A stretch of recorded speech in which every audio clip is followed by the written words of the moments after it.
Hello, and welcome to Jason Cavness Experience. I'm your host, Jason Cavness. I'm also CEO founder of Cavness HR. At Cavness HR, we deliver HR to companies with 49 or fewer people.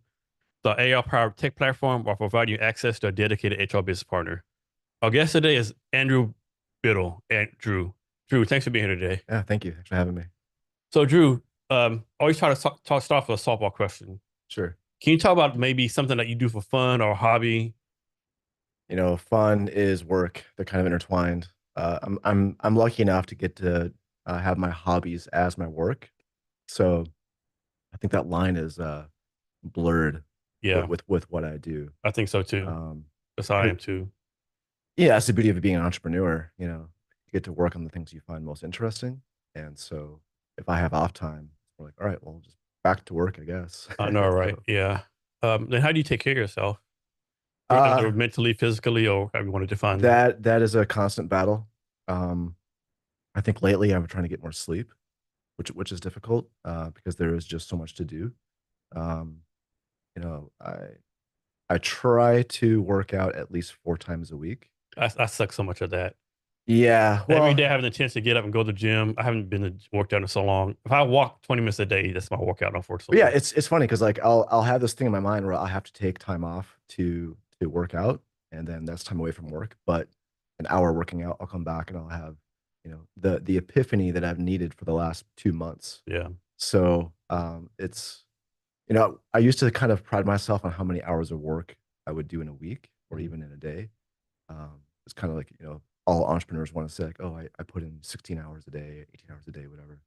But come to find out, um, I've started to interpret that as more like bad management of time. Yeah.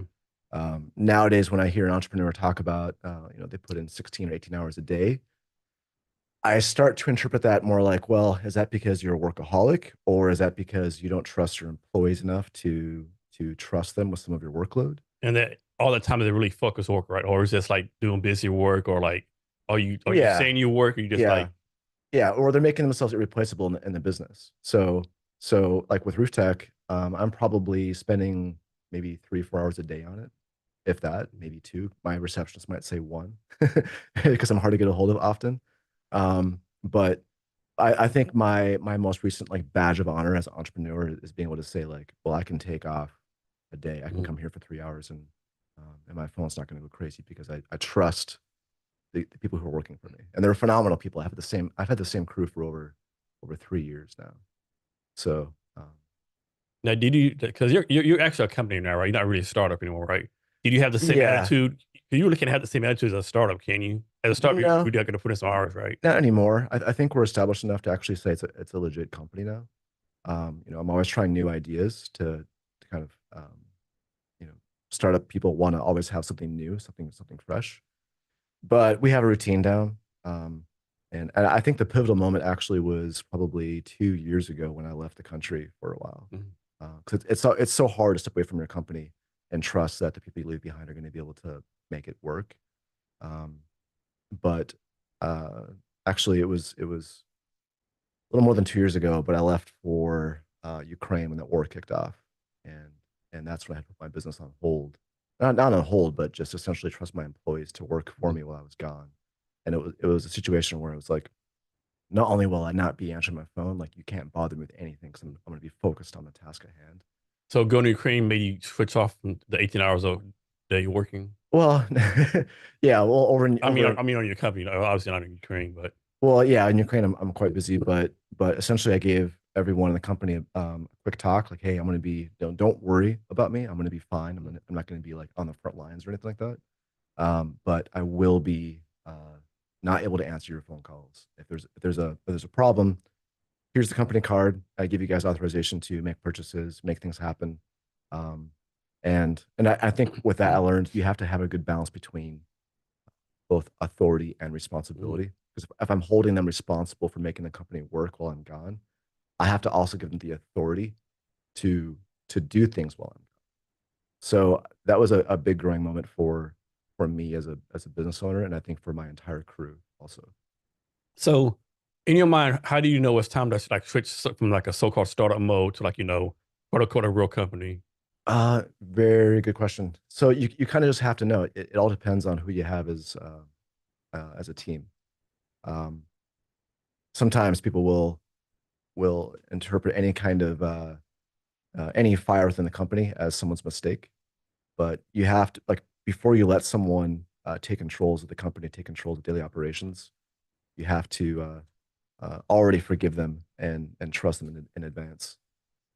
And that's to say, like, okay, while I'm stepping away from the company, I already know there will be problems, there will be issues, and I've already forgiven people for that, and I trust them to have the judgment to do the right thing when that problem does come about. Um, Another humbling thing for me was thinking like, well, how many mistakes will I make if I'm low on sleep, overworked, distracted, spread thin? I'll probably make more mistakes in that mindset than my employees will, fully rested, fully engaged, on site, and like emotionally invested in what's going on. So a big part of it was kind of calling myself out and just saying like, don't think that the whole sky is going to fall if I'm gone. The sky might actually clear if I'm gone. And it takes a leap of faith to really make that happen. But we're at a point now, I got a crew working over in Kirkland right now, big project. Phone's not ringing, and it's good to know that I have the right guys on the job site and smooth. And how long has the company been in business? Oh, I started. It was like a weekend thing that I started like 5 years ago. It was not even meant to be like my full-time gig, but being a veteran coming back to the U.S., it's really difficult to find work. People, as much as they want to help veterans get integrated into the workforce, they really do underestimate us. And to be fair, because my resume does look like a scam almost. So it's all over the place, from being in the army to private military contractor, sniper, uh, electric vehicle startup in the Caribbean, and then roofing, and then defense tech. It's um, it's all over the place. In my mind, it makes total sense. There's a perfectly good explanation for that arc of the story. But if you imagine my resume coming across some HR desk or some headhunter, you're going to look at this and just think, what am I looking at? What does this guy do exactly? Yeah, I said it before. I said again. Most civilians have no idea what we do in the military. Like for them, a general private does the same thing. Don't have a clue at all what we do. What do you mean with what? Like they think a general does the same things a private. They think Oh, right. Like we all kind of just walk around aimlessly looking for something to do. yeah. I think it's kind of what they Yeah, picture. Yeah. here's a story for you. So I left the army. I retired. I had an interview for this job, right? So I put in Okay. for this one position. It's one of the bigger companies here, right? It was like a what's called a phone interview, and the lady recruiter said, "Hey, I know you applied for this job, but we were actually want you to interview for the job. You're lower." I said, "Well, can I ask why?" Well, the job interview you have 5 reports. I said, I'm charged as a major. I've had literally hundreds of people under me. All this blah blah blah. We realize that and I appreciate that, but at our company, we let our people have input, and we know the army, you just Oh, tell people right. what to do, right? Yeah. I'm like, what the fuck? Y'all really believe this? That's not true at Do all. you really believe this? Yeah, it's not true at all. No. And at the same time, a lot of veterans will think, well, business will think, oh, because this guy was like an ex-Navy SEAL or because they were, a major Yeah. and whatever, they're going to be great at leading this team. That's not entirely true either because we never have to worry about making a profit. Yeah. Like you could easily call in your whole company of infantry or battalion of infantry Mhm. 3 hours earlier than they need to be to have them on standby Yeah. without worrying about paying them Overtime extra. pay, Right. all the Yeah. bad publicity, Or even just logistics. We'll be in a combat zone and drop $5 million worth of ordnance on two insurgents Mhm. and get a medal over that. But Yep. as a business perspective, Not so no, not it so just did much. not make sense. So No. we're getting to that now when we're talking about making things be more affordable and attritable. Mhm. That's becoming more part of the discussion. But that's probably the biggest difference I saw working from the actual military, Right. like uniform military versus the private military. The private military does have, at the end of the day, profit, at least as a factor. Yeah. The mission still comes first, of course, but we do have to rotate people in and out so that we're not paying overtime. There's risk pay. There's things like that too. Yeah. Another difference too, I think people don't realize, don't get like in the military, everyone is expected to get up and give a class or public speak, right? You could be E4 private. Yeah. You're gonna do. I don't care what your rank is. You at least do sound training one time, right? Right. Or like you're a company, the junior interns are gonna give a presentation like 500 No. people, right? No. Yeah. There's definitely that aspect to it. But all in all, I think the military was really underrated in terms of their ability to think on their own. That's kind of the hallmark of our military versus other Yeah. ones is small unit leadership. We talked about earlier how the lady said, "Hey, oh, you just tell people what to do."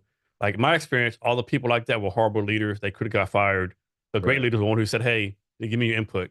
You know, Yeah. Well, like the Ranger motto, sua sponte, and it sort of translates to in the absence of leadership, take charge.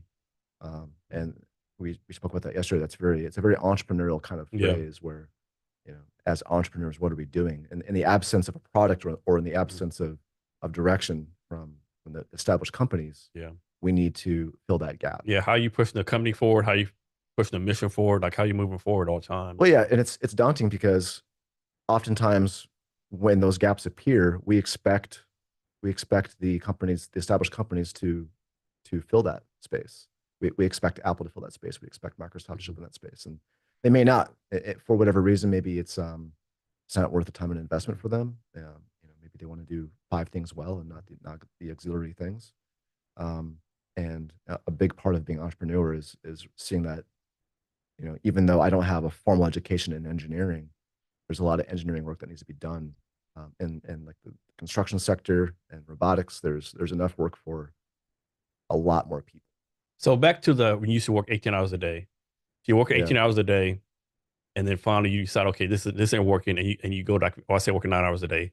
What did you do with the extra time you had? Right, Uh, well, just I read more. read more. Okay. Yeah, and I just made probably better decisions. I was Hmm. better informed.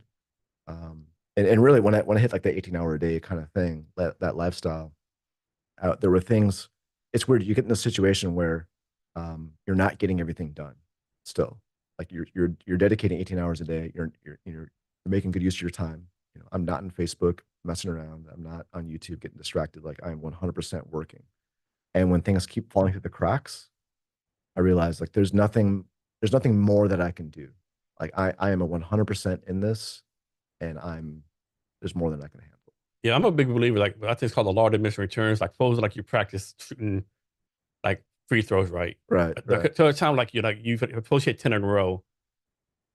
I think when you hit a certain level, then you start degrading, right? If that makes any sense, Yeah, right? yeah, yeah. Well, that's the importance of just going for a walk for 20 minutes. I think a lot of theories and realizations have taken place during long walks. I know Darwin came up with his initial theory while he was on a walk with his wife, I believe. Um, so you never really know, taking that moment to reflect could be that one moment you needed to actually have that epiphany that creates a new product or an entirely new company also. Yeah. So, but it's hard though. It almost takes daily reminders for me to do that. Um, and it's for a lot of us entrepreneurs, business is addictive. Like I said, it's the line between hobby and work. It's a very blurred line. Uh-huh. So when we do take time for ourselves, it's like, well, how do I keep myself from just going back to work if I enjoy what I do? I know, right? Yeah. Yeah. How do you do your schedule? You work Monday through Friday, Saturday, Sundays. Like, how do you do your work schedule? Is it pretty Um, regular, like pretty typical 9 to 5 schedule I now? don't really have a schedule. I don't have a schedule. What I do is with my receptionist, who's phenomenal. Her name is Monique, and what she does, and she goes through a lot because of my lack of schedule. She deserves a lot of credit for that. But what I tell everyone is, if there's a situation where you can't handle it, you really think it needs my input or my face on it. Maybe a customer has a problem and they feel they need to be, speak to the manager, as they would say. I try to keep myself available so we have that nuclear option to take care of things. But if I'm already tasked out 4 appointments a day, I can't be that final option for people. So it's really important to keep my schedule just wide open, and then whatever fire comes out about the day, I should be free to just jump on it and take care of it. It doesn't happen often, but just like in the military, you want to make contact with the enemy with your smallest unit first, Mhm. and so you have enough resources to flank and maneuver and adjust to things, because there's always a second part to every story, right? So whatever happens in the company, I want to be available.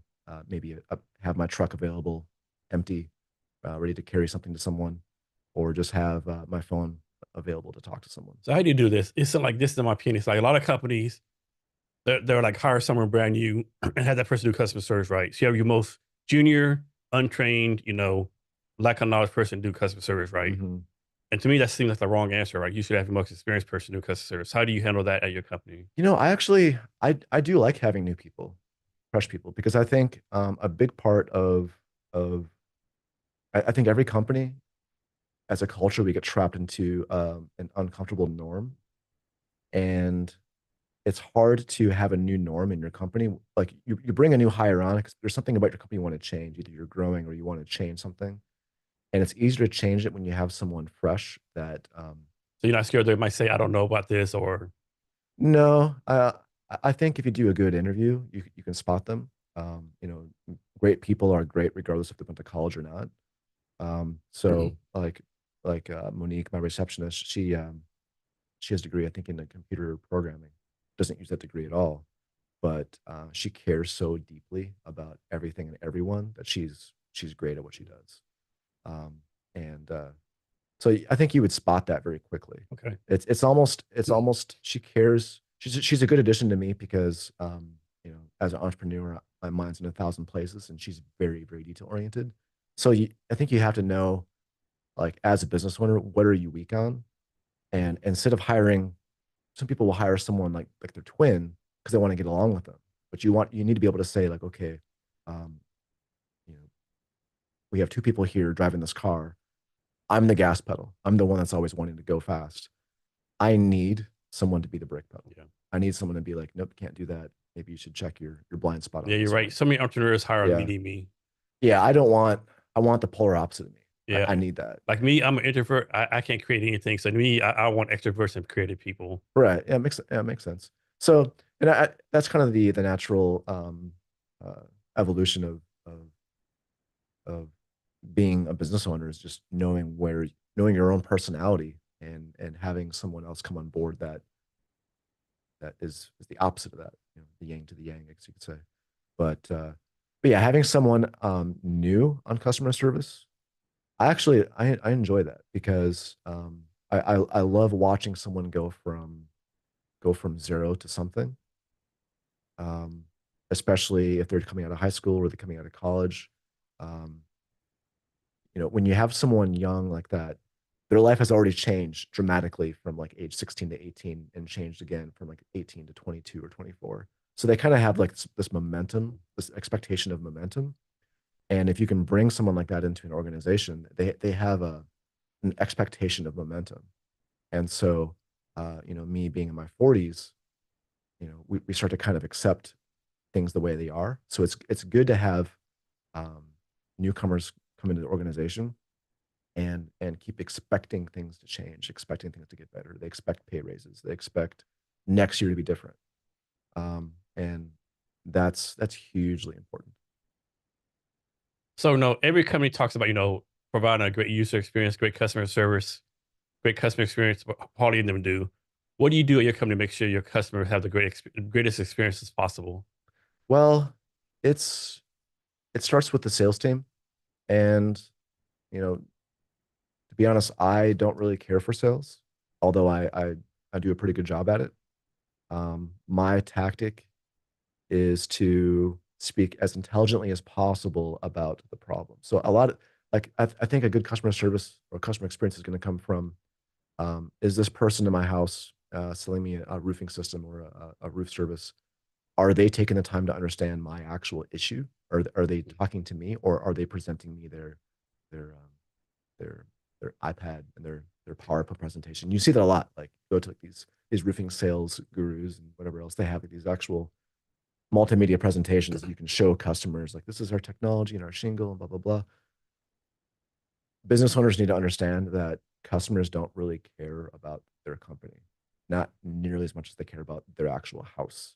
So you need to talk about their problem, their house, and and fill in the gaps where they they may not have the knowledge they need to make the right decision. So the compliments I usually get are going to be, if I win a bid, it's because I was the most informative. Now, my sales guy, on the other hand, he's the exact opposite, like we talked about. Have someone the exact opposite of you. He's all smiles. He could sell anything to anybody. Everyone loves him. Completely different personality. And as a team, we're great because he, I'll say this, sales has a very bad habit across any company, in my opinion, to outpace the product. Sales can really be too much of a sales entity and close a deal without really matching the right product with the right problem. And then the team behind them has to come in and actually close that gap and be the bearer of bad news and saying, well, okay, now that we have this contract, turns out our app or our widget or our whatever service doesn't really match your problem. So, for example, your sales guy, I'm making this up, of course. Your sales guy might say, "Yeah, we can place your roof with solar panels that are, Yeah. you know." Yeah. So my sales guy, Patrick, he's a guy that everyone loves. I'll say I don't have any friends, of course, but he's way more personal than I am. Great in sales in that respect. But when it's added to me, now we have just a pure like frontal cortex decision to make sure that what we are doing is actually going to work. And you're going to know if it works or not because we're going to put this thing on a house and it's going to last for 20 years.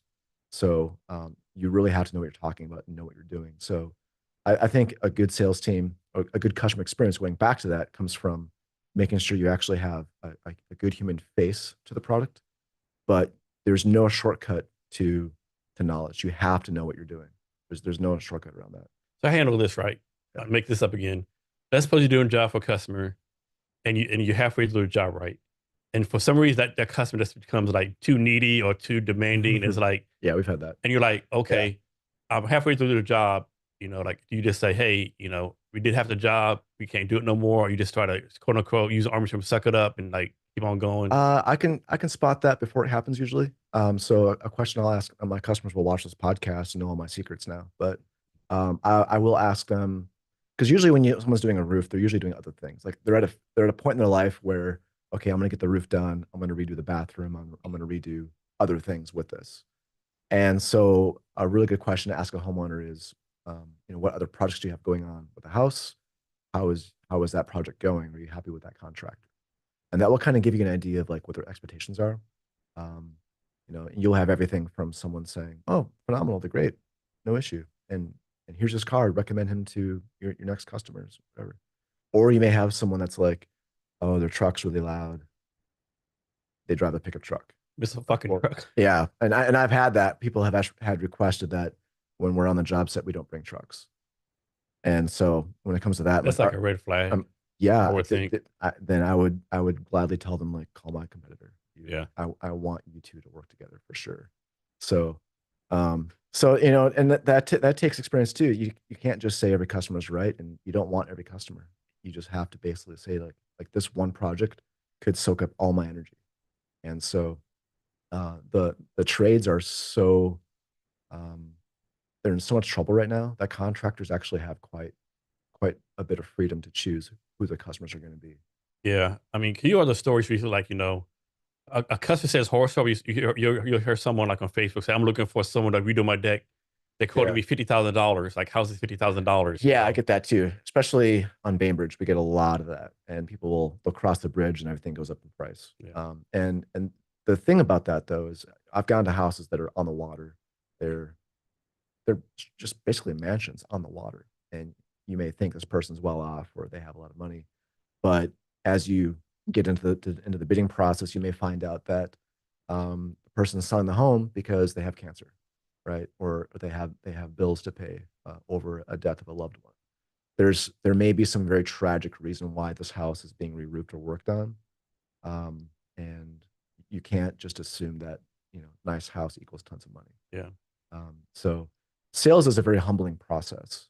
Yes, it is. As soon as you think you have the world figured out, you have people figured out, meet one more customer that challenges your model, and I think it keeps you humble for sure. So you might not know the answer to this, But from your experience, like doing roofs for the contractors, do most people like, take out a second mortgage, a HELOC, equity, or to pay for the Yeah, stuff? sometimes. Or they'll go to um, a credit union is usually pretty good.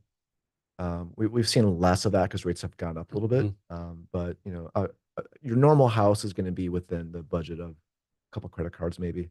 You know, 12,000, 18,000 is not uncommon for most middle class homes. If there's a lot of work going on, then it might be like 20,000, 25,000. If there's like installation replacement, all that kind of stuff. Okay.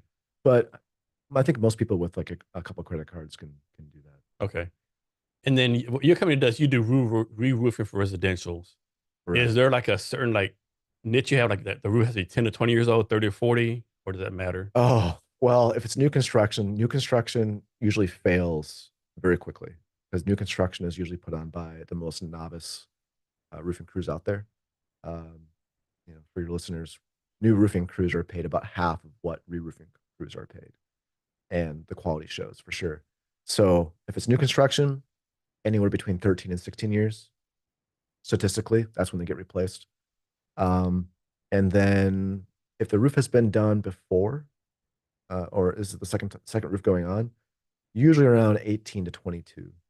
You might get some outliers that are like 28 years old, um, uh, maybe 30, but those are very, very rare cases.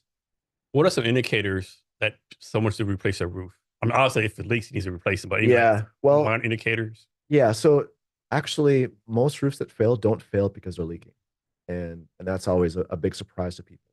Um, you'll obviously, if you have a leak coming through the roof, that may actually just be one location of the roof that's leaking. There may just be one particular bad spot in it as a bad design. Maybe the architect kind of fumbled a particular corner, and the design is just inherently vulnerable to leaks, and that can be repaired. But when roofs fail as a system, as an entire system, it's usually because of ventilation, and um, and that's a very sneaky failure because it creeps up on you. There's never one particular event that tells you your ventilation's bad. It's bad from day one, and then it accumulates until you have maybe mold coming through like the attic hatch.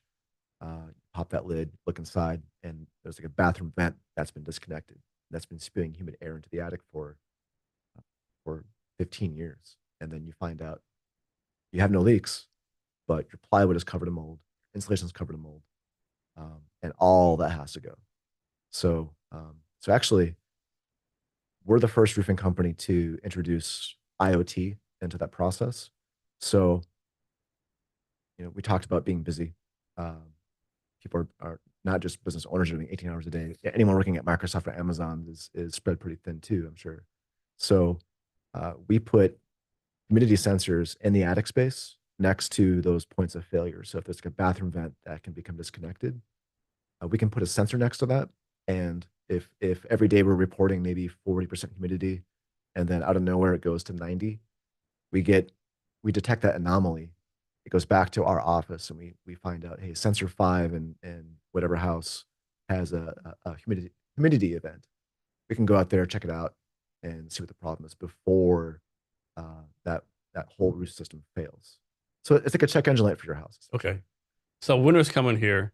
Yeah. A lot of times you'll see like house with like 10, 12 inches of snow on it, like 3, 7 days. Right. Does that damage the roof at all? Or is that Snow load could be a thing, maybe, higher up. And of course, a home should be built with snow load in mind, have a steeper slope.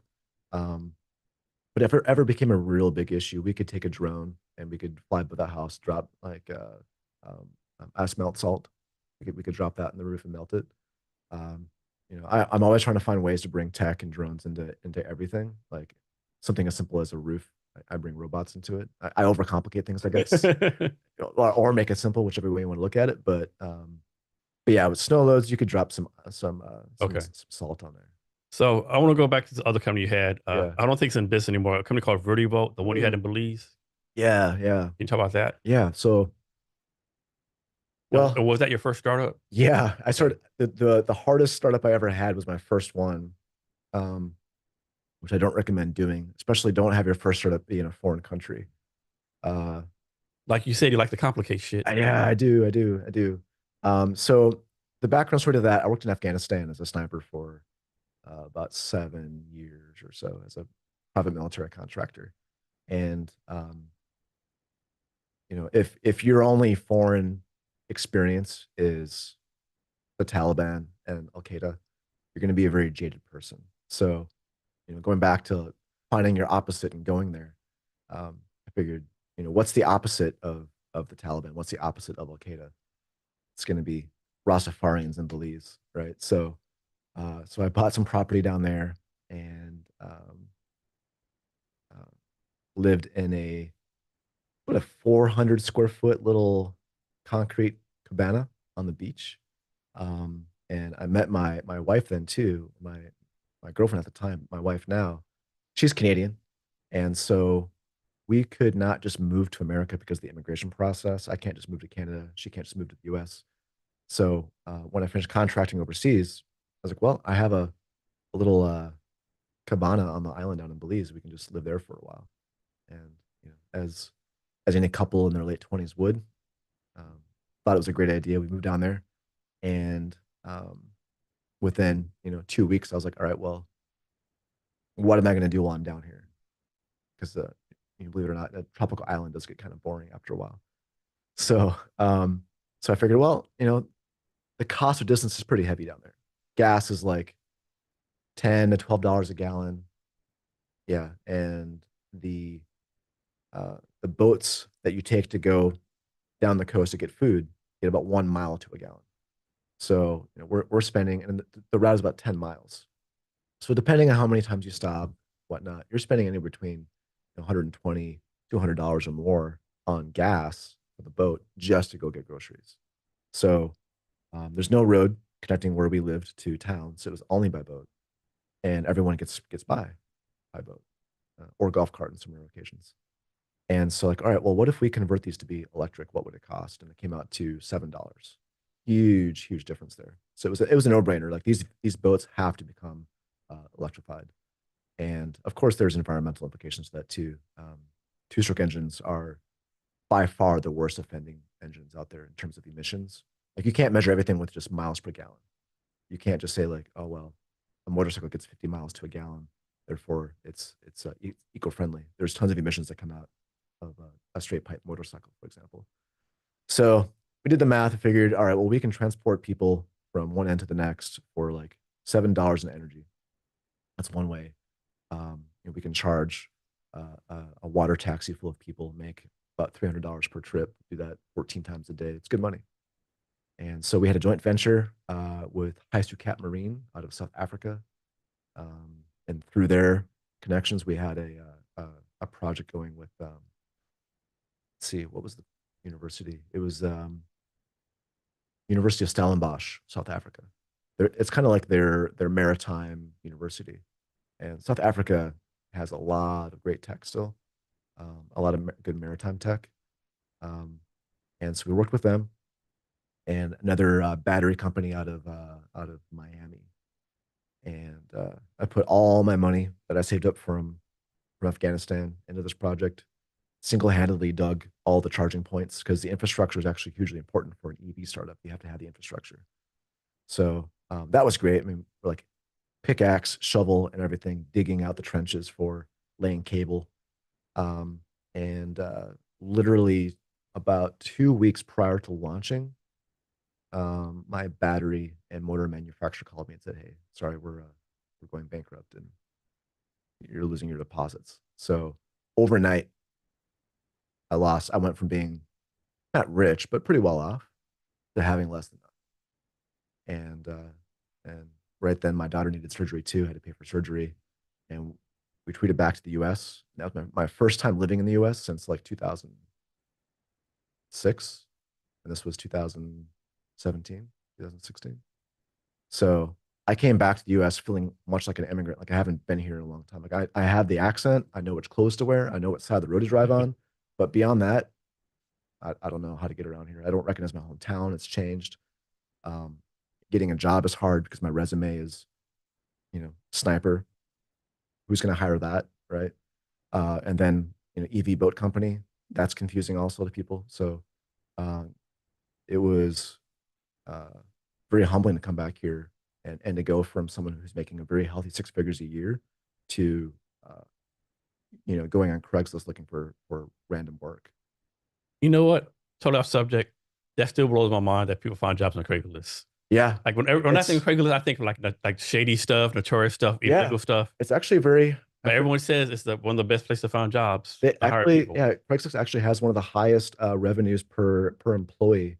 I think they're like the top three or top Yeah, four. I've heard that. Yeah, But this I and still blows my mind to this it's day. it's phenomenal that they're still around, Yeah. or it is still around. Yeah. I wonder what their HQ looks like. I don't know. I don't even know where they're located, but yeah. So I ended up meeting a bunch of there's an ad in the paper for a receptionist at a roofing company. Hmm.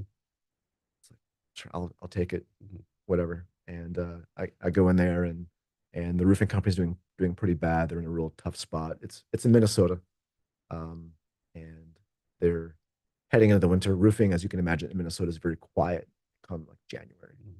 And this company was about to go under. And I went in there and I found just really simple things like hey, they never had your American Express merchant account linked to your bank.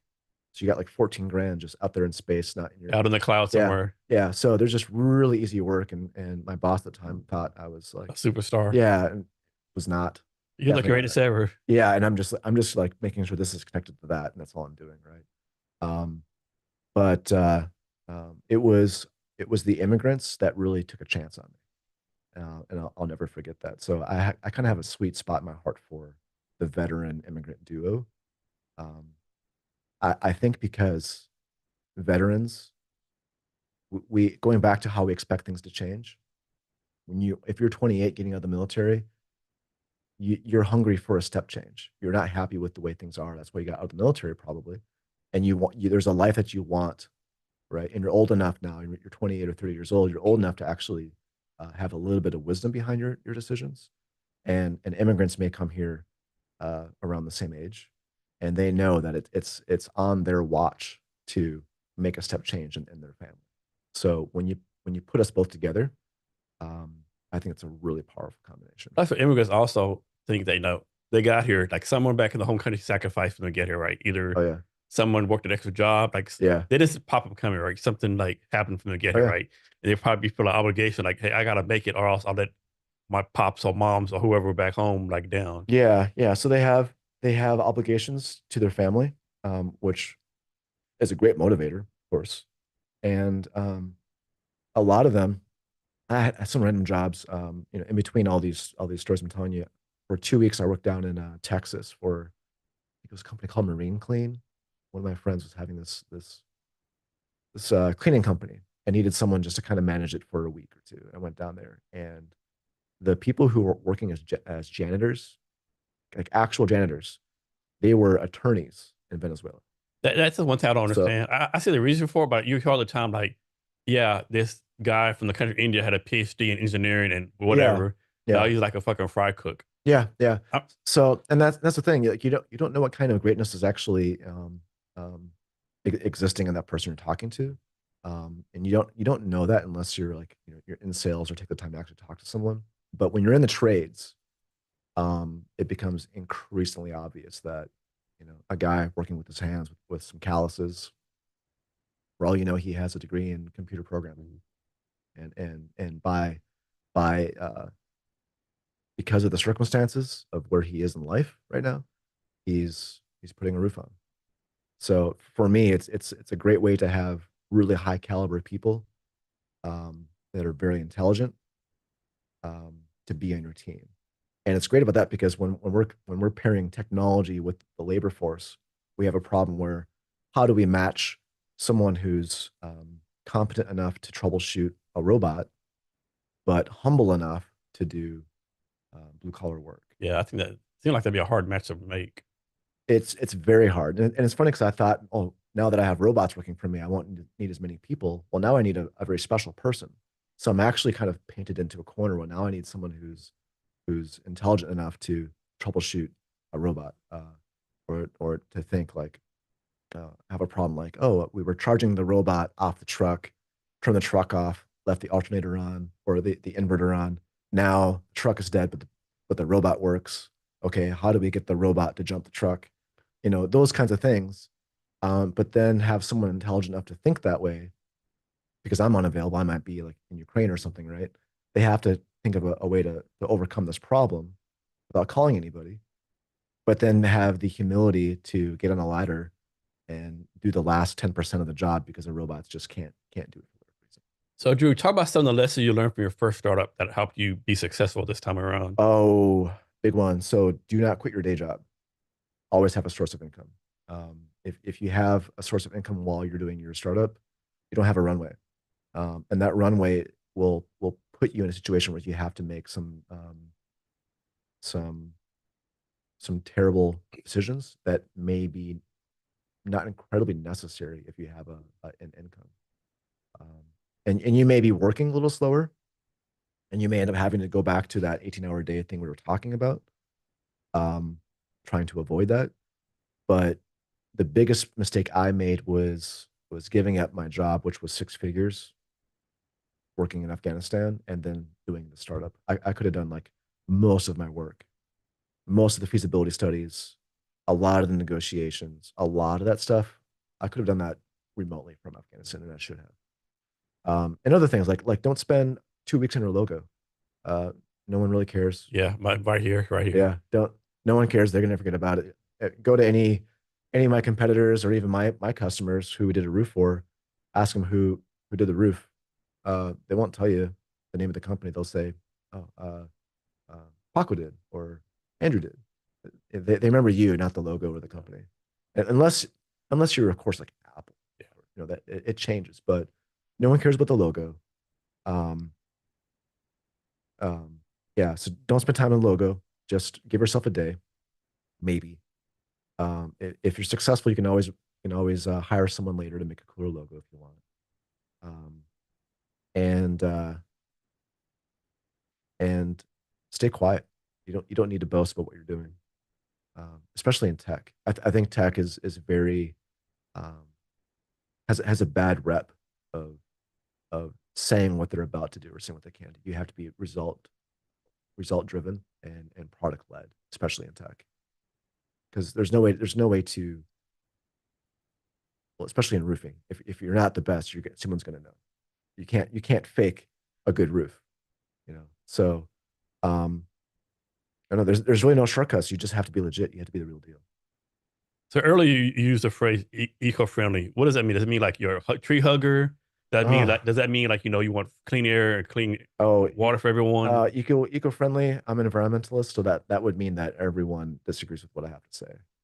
You know, so the environmentalists, actually the biggest challenge I had in Belize and on the eco-friendly startup was other environmentalists. Um, and I try to stay away from the politics of it all. But usually, what you find is if you want to actually solve an environmental problem, you have to think of it like, okay, I want to have the maximum environmental benefit with the least amount of inconvenience in people's lifestyles. So if you think of it like inconvenience on the y-axis and environmental benefit on the x, we have situations where like you may get rid of like straws, right? And for whatever reason, that really bothers people a lot, but the environmental impact of that is just nothing, right? Next to nothing. Or you could have a product that actually improves people's lives, um, and have an environmental impact. And there's not enough to be done there. There's like two-stroke engines, for example, something like lawn appliances. Uh, I don't have the data in front of me, but um, comes down to if you have someone that has like a two-stroke powered lawnmower and a two-stroke powered leaf blower and a weed whacker or whatever else, and they drive a Prius, that person will have a higher carbon footprint than someone who has electric versions of that but drives a Ford Raptor. So um, environmentalists tend to really look at things in a weird lens. Well, I don't understand why they're going after things that really disrupt people's daily lives so much, but have very little environmental benefit. Yeah, back to paper straws. I remember this. it got passed in Seattle a long time ago, and it was a meme going out where the Seattle councilman said, "Hey, look, we got rid of plastic straws." Mhm. He was talking to like four homeless people shooting up drugs, Yeah. and like the and Right. like Yeah. this is what you focus on, like paper straws. Like, how does this do anything for anyone? Yeah. And that's why I went after the whole boat idea, because I came up with math, like one electric boat would actually offset the carbon emissions of about 800 SUVs. And that's going to be $100,000 per boat. And that's a huge thing, because when you're dealing with two-stroke engines mix the oil and the fuel together. But when they combust, the oil is not combusted like the fuel is. The oil is released uncombusted through the exhaust into the ocean. So about 10 to 20% of that fuel mixture is oil, like on the reef system. So it doesn't matter like if someone's thinking global warming is us or not, or if it's natural or not. We all know what happens when you take oil and you dump it on the reef system. That's a no-brainer. Yeah. So my goal is like avoid the politics, attack a problem that everyone is aware of. We all know what happens to reefs when you dump oil on it. Um, make a lot of money doing it, because you have to be a capitalist about this. I can't just ask for grants and just live off government subsidies. I have to be a cutthroat capitalist and show that you can be an environmentalist and a capitalist at the same time. And that was the goal. Um, Going back to mistakes, though, I think I was a little bit early. Battery technology back in 2013 was not at all what it is today, not at all. Um, and that is a huge limiting factor, especially in the maritime sector, because pushing a boat through water. This is where being a sniper comes in handy, because we all know about pushing a bullet through air. Uh, we have the same problems as pushing a boat through water, right? And pushing a boat through water, it's like pushing an SUV loaded with people, tires flat in the sand. And so everything you can do to make that hull more efficient has a cascading effect on the battery life, the battery size, your profit, all kinds of things. So the hull is everything. Just like in long range shooting, the bullet is far more important than the gun. Yeah, back to environment fast. Like me, like I believe everyone should have like quick access to clean air, clean water, whatever. Right. But do I want to go back to the year 1750? Was there no hot water? Could use a bathroom outside? Oh I yeah. don't want to. So like a lot of environmentalists like want to do that, right? And then yeah, and then like let's suppose like you want to build 1,000 homes for people, right? Hmm. But there's like some kind of rodent. Those are 100 left. They'll stop the building the houses because there's one rodent on it. Right. Right. I'm not saying like I don't want to like kill off any kind of species, but like what's Yeah. the trade off, right? Are we gonna like really stop development for this one animal? Yeah. Yeah. There's that. There's of course some animals that really deserve some protection. Yeah, yeah, Salmon, of course. yeah. Um, Cascading effects on that. But we do need. I think what environmentalists lack is like building experience. They need to have a better conversation with the actual trades, because there's a number of houses that are built to high energy specs on it, and really like insulation or energy efficiency. Really, all that really is, it's a Yankee word for keeping air stable. Right. I got that from a sniper instructor down in Texas. Um, he would always say like whatever fancy scientific word that is, that's a Yankee word for whatever word he would use.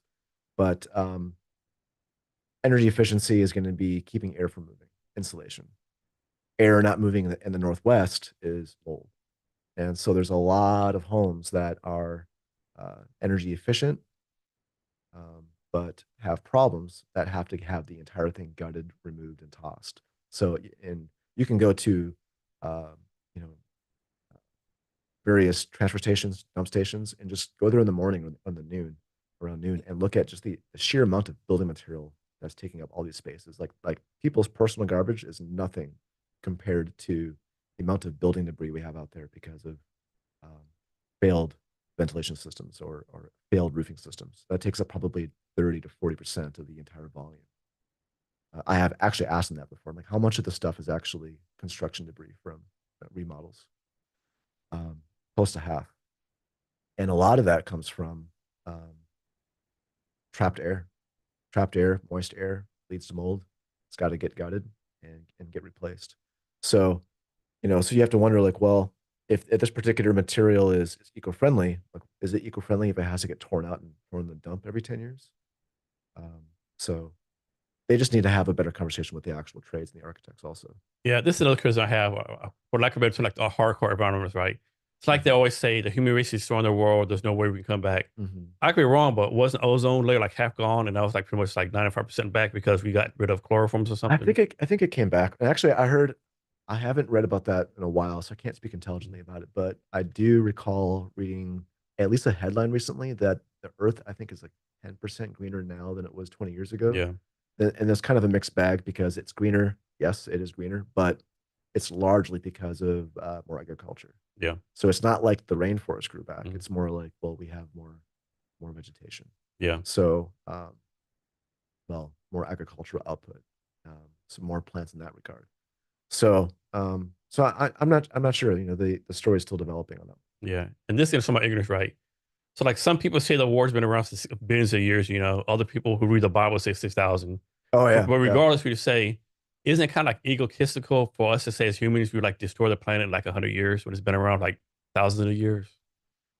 Have we made that much of an impact to oil and gas and stuff? If we would have impact, Or um, like, well, really, can we really destroy something that's been around that long? I don't know. Honestly, I Mhm. don't know. I would hope not.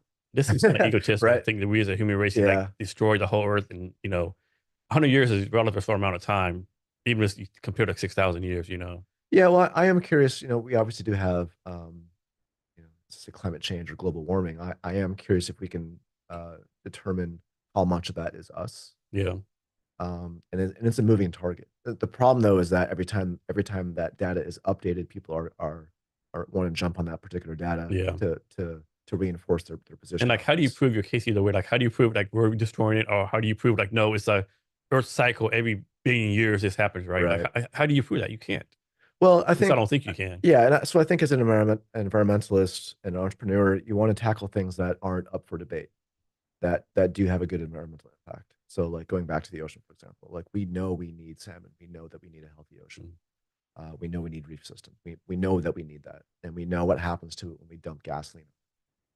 So that to me is a no-brainer. I've never heard someone say, um, "Oh, it's totally fine to dump oil into the ocean." Yeah, I no, I have not heard that at all. no. Um, Other things are up for debate. So I think that's kind of why I would much rather see environmentalists go after the low-hanging fruit that's not political and have a huge environmental benefit, um, rather than going after the things that could be very political, very very political, and have almost zero environmental benefit. So that's kind of in the past. Mm. I The way geopolitics have shifted, I'm probably more focused on, um, I guess, entrepreneurialism Uh-huh. and defense tech. Yeah, But the background in batteries, the background in BMS and managing heat, managing something going through the water, keeping it efficient, that has had it's given me definitely an advantage going into the drone sector because I've been following the battery tech sector for over a decade now. So um, it's been a really good foundation for that. next, let's switch to your time as a sniper. So Yeah. you're a sniper in the U.S. Army, Yeah. So this is the interesting thing. I was and it in was the 4 years, right? Yeah, so I did 4 years in the Army from 2002 to 2006, and I was in the Scout Platoon, 3rd Battalion, 504, 82nd. And um, even though I was in the Army, I was lucky enough to actually go to the Marine Corps Scout Sniper School in Camp Lejeune, Stone Bay in But that's like the top of 2005. the top sniper schools, Yes, right? Like, yes. And by far, even today, the most academically intense course, even compared to college. talk about that real fast. I think most average Americans who have no experience with guns. They think, oh, you just go out, point a gun. There's actually like a science to it, right? I mean, Oh really yeah, technical, it's like definitely the absolutely. so many, like you can actually, I mean, I'm sure, I don't know if the one you actually get a PhD in like Yeah. this kind of stuff. Oh well, you could, PhD in ballistics. It's as complicated as you want it to be. But of course, the guys that are designing the rifles and designing the bullets, have done enough engineering, so by the time it goes down to the soldier or the Marine, it's a finished product, and they're not having to do a whole lot of tinkering with it. But if you do want to go beyond what the military can do in terms of precision with a rifle, then absolutely it can be a whole new hobby, whole new profession, and you're going to have to be pretty well versed in physics on that. So, but yeah, sniper school was by far the most academically intense course I had ever been in. And it was funny, I always struggled with math, even in high school. But once I got to sniper school, algebra just clicked. Because there was always a good use case, a good explanation of Okay. this is why the formula is written the way it is. So in high school, you didn't have the use case, wasn't connected. Now you have your connection that kind of clicked. Right. Well, yeah, my analogy is kind of like, well, sniper school gives you a chance to understand an equation in an intuitive sense. And we're all capable of calculus. It's just that some of us are just doing it without thinking. Like if I threw you a ball right now, you would know at what point, time and space to catch it, right? Yeah. But if I gave you the equation for it, you might look at it for a while, Yeah. right? So, but when you can teach it with an actual physical use case, it clicks. So, for example, you know, I teach my own kids this, like an exponent in this case would be like a twig near your barrel. If your bullet hits a twig an inch from the barrel, that trajectory is affected exponentially as the bullet moves. So that's why if we're building a formula on variables affecting the trajectory of a bullet, uh, those kinds of things would be an exponent. That's why we put it in the exponent particular place. So um, it was it was a great school. It opened a lot of doors because to be working in the private military sector, they don't take anybody. So that you have to be like where I worked, you had to be um, prior Ranger, maybe Marine Force Recon, SEAL, SF, or sniper. And if you don't have that on your resume, you're not going to get that. So as a sniper, how do you deal with like being on the mission, laying down for days at a time, nothing going I on? love it. Did you play mental games yourself or like? Oh, you get to know yourself pretty well, Mm. because you're going to have you're just stuck there looking like a rock for 3 days, So you have to be okay just being by yourself for an extended period of time and those around you. Um, so you kind of have different personalities go into that particular field. You'll have one personality that might go into the weapon squad or the machine gun teams. You'll have another personality kind of drift into the world of being a sniper. And so those guys are usually they tend to be uh, less normal. I think the better way to say it, but they're a little more academic, they're a little more on the geeky side. They enjoy the science behind accuracy, and they tend to be very independent because not only are you working by yourself, but you're also providing information and intelligence to a battalion commander who outranks you by several ranks. And so you have to be someone who's 22 years old or 20 years old, speaking intelligently to um, a battalion commander, a lieutenant colonel, and giving them the information that they need to make the right decision for the follow-on assault or the follow-on objective. So you have to you have to be confident in the information you provide. You have to be objective in that. You have to be able to convince people who outrank you to trust you, because at the end of the day, you're going to be a team of 19-year-olds and 20-year-olds 6 miles forward of anyone who can help you. And you have to trust those young men to do the right thing in your absence. So there's a lot of trust that has to be established for a sniper team to be effective. As a sniper, how do they determine if you're successful like that? And if you can't answer this, that's fine. But Oh. is it tracked on like do successfully has like certain number of kills, a number of hits, or like No, things like that? How does snipers? well, the movies will talk about the kills, uh, and I think in popular culture we rank snipers, or we see snipers as almost like uniformed assassins and whatnot. But a good sniper team never has to shoot. We're basically just collecting data forward of the main force. And so a good sniper is in my opinion, well, first of all, it's good reconnaissance, good surveillance, and you measure your success based on the accuracy of the data you can provide your battalion commander to make the right call. And your whole job is to see things no one else will see, and to be able to see um, uh, one thing and extract the full meaning out of that, whereas someone else will just see that, oh, that's maybe that's a canteen, that's nothing. Um, or maybe we'll see like an armored personnel carrier, and to us we'll understand there's never just one. That's probably a battalion of armored personnel, and that means there's at least a battalion here, for example, where another soldier might see an armored personnel carrier, and it's just one. So Do you happen to know like how many on average how many snipers are in the U.S. military on any not given day? many, Not not many. many. There, I mean, I don't know how it is nowadays, but when I went through, it was not uncommon for a class of maybe 20 snipers to start, might graduate four. Um, I know one guy who was a sniper instructor, and he graduated zero, and he failed everybody in his class, 100%. And some classes you'll get, 18 graduates, maybe 80% will pass. It all depends on how well those students are prepared. Um, you basically can't go to sniper school and learn how to be a sniper. You already have to know how to do it from your unit, and then you go there to demonstrate that you know what you know. Is there some type of making this up, some type of U.S. military sniper alumni program where all your snipers from the past get together and Yeah, this what we're doing now? yeah, there's enough of us, or there's few of us for us to know like who's legit or not. Like if someone says, "Oh, hey, if you know so and so," he says he's a sniper. If I don't have him on my LinkedIn, if he's not at least 2 degrees away from someone I know, it's not true. Okay. It's not true.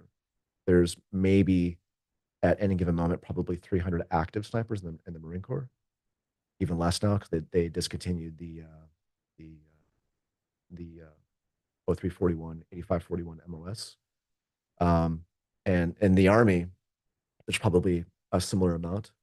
Um, and we're talking school trained snipers. There's people who actually will have the job as a sniper, but they've never been to the actual sniper school. That gets a little bit confusing.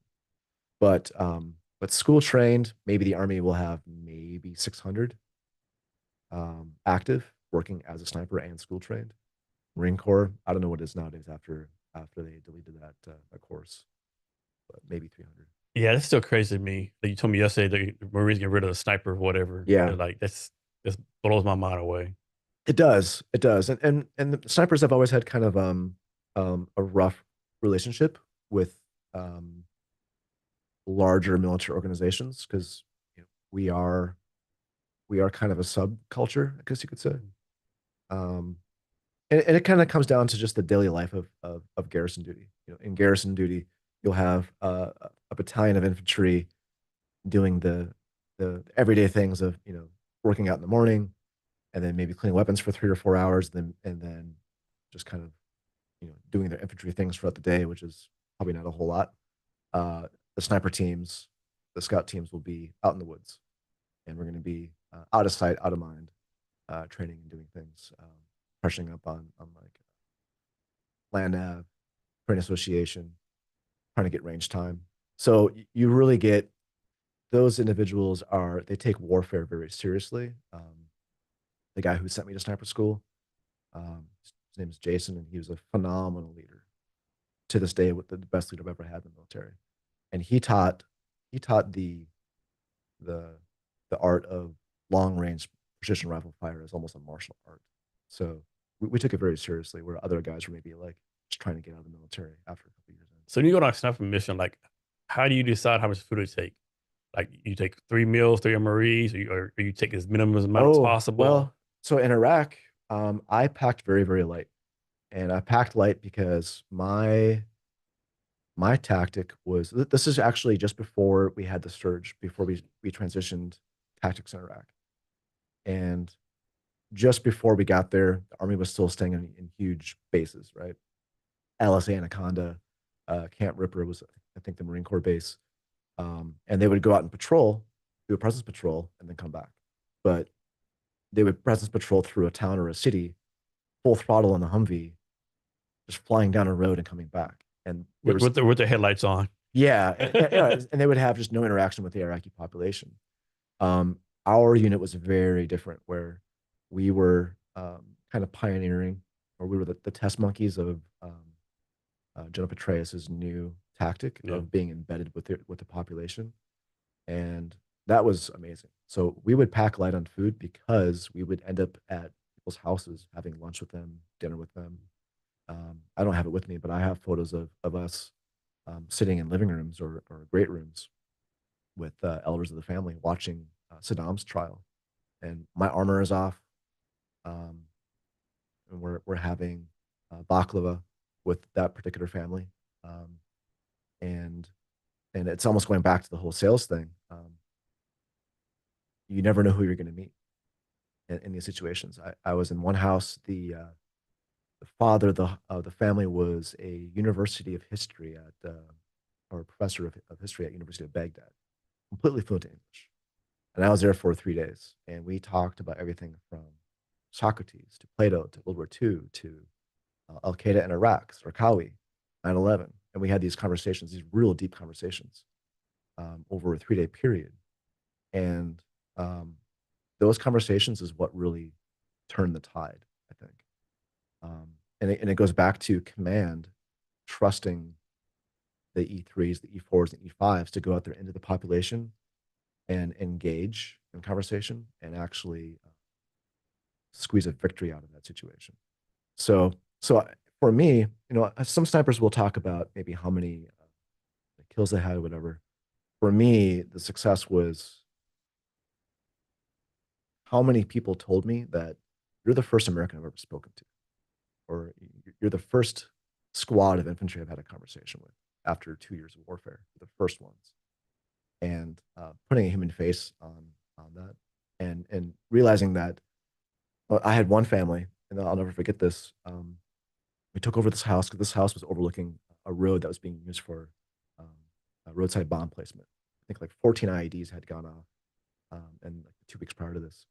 And get to this house, and there was there was a room with about a third of the wall missing. Something huge had crashed through it. And talking to this man, come to find out, one morning his kids were walking to school, and an IED went off. That the insurgents were trying to target an American convoy.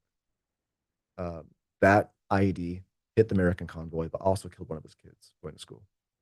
American convoy returned fire and where they thought that triggerman would be.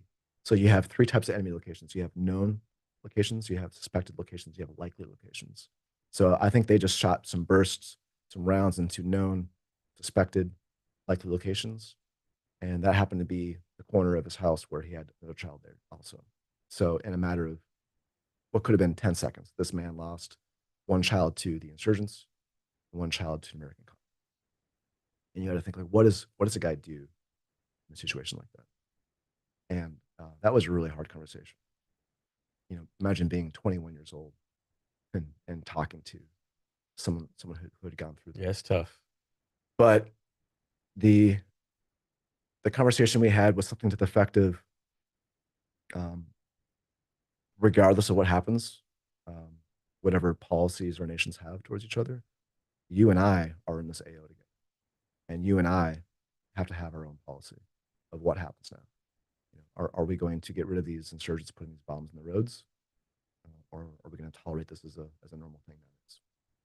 And I think it was those conversations between the infantry and Iraqis that started to change things, and that gathered momentum. Those conversations led to Sunni awakening, and eventually a split in support between the Sunni tribes and Al Qaeda. And so, being a successful sniper, I think, was actually having a lot of conversation with Iraqis, a lot, to the point now where my life was saved by an Iraqi boy. I was walking down the road, and there was a bomb that I was totally oblivious to, and it was a trash bag with some kind of white phosphorus munition, stuffed inside a water bottle with a straw coming out, and out of that straw was the antenna. And I pride myself being a sniper. I can spot anything, right? I have a trained observer. I'm supposed to see these kinds of things, and I was totally blind to it. But it was a child, call him a child, he's probably 12 years old, came out of his shop and pulled me out of the way. It was saying it was a bomb. So had we not, this is a very long way of answering how much food I took. I bought food from that store, and we would pack lightly because we would try to get our food and our resupply from the local population as much as possible. One, it improves our interaction with the local population. It stimulates the economy to some degree because we're actually paying for stuff. They see us as not just an occupier, but as an actual customer. But even more importantly, the logistics back on the fobs aren't having to resupply us with every gallon of water we need, every MRE we need. We can sustain ourselves to a degree, at least out in the population. Do you still keep up your sniper skills? I try. I'm gonna go shoot probably in a couple weeks. Okay. I got a new 300 Win Mag. I'm gonna go try out. Um, it's hard around here, 'cause, in the Northwest, you don't have a whole lot of open range. There's Yeah. trees everywhere. Unless you go to Eastern Washington. Yeah, that's where we'll have to go. So Central Washington, Eastern Washington is kind of where we'll go. For me, it's very therapeutic. It's What's the farthest target you've been able to hit? depends on the rifle. Okay. I would say with the U.S. Army's M24, 800 meters comfortably, Okay. and then it'll give you the best ammo also. It's not like you're a sniper, you get to go pick your ammo, pick your rifle, pick your optic. You're given what they give you, and that's it. Okay. So, but when you have your own stuff, your own selection, now you can go beyond them. It gets much easier. And so don't answer this if you don't want to, but like, how often do snipers, or did you think about once you got out of snipers out of the army, like becoming like a professional hitman, a professional sniper, like the mafia or some other, illegal organization? I think we're all pretty immune to that. Because I think when we're selecting people who goes to sniper school, it's not like some officers just like, pulling some numbers and like, Mhm. okay, this guy's going to be a sniper. You really have to. They do the due diligence and the Oh character, that yeah, kind of stuff. yeah. Like you graduate that school being very, very powerful, and we want to be sure that we're giving that information to people So if someone that's we got an can Article trust. 15, they're probably not going to go to sniper Oh, school. not a chance. Okay. Not a chance. So like if you have a battalion of infantry, you may have like 840 guys there, 850, maybe 900. I forget what it is nowadays, but let's just call it 800. You'll have one platoon of the scout platoon, which is going to be anywhere between maybe 16 or 24 guys. And those guys are going to be handpicked out of that whole battalion. And of those, you'll have 3 squads. And of those 3 squads, you'll have one person, maybe, that's a school trained sniper. And so you have to go through a lot of handpicked selection processes to have a chance to go. And then that's just a chance to go to the school. So you're pulling a few people out of thousands upon thousands to go to the school. And when you get to the school, they may be like, I don't like your attitude. Yeah. Fail. So I just wonder like how many of these like criminal organizations like, hey, we need a assassin. Let's go to the U.S. Army Sniper School. They're already trained. yeah, Throw a lot of money at them, yeah, I haven't met anyone that I think would be even close to being. tempted, so to speak. No, not at all. Okay. Um, very, very high standards. And and I think it's almost like that particular community has to be hyper professional because of the skill that they have, and they have to be as objective as possible also. So that's why people are always asking me my political opinion. I don't roger that up Yeah. much at all. Yeah. Just because of mostly out of respect to my profession, because I'm kind of the ambassador. When people meet me, I'm probably the first and only sniper they'll ever meet. Yeah.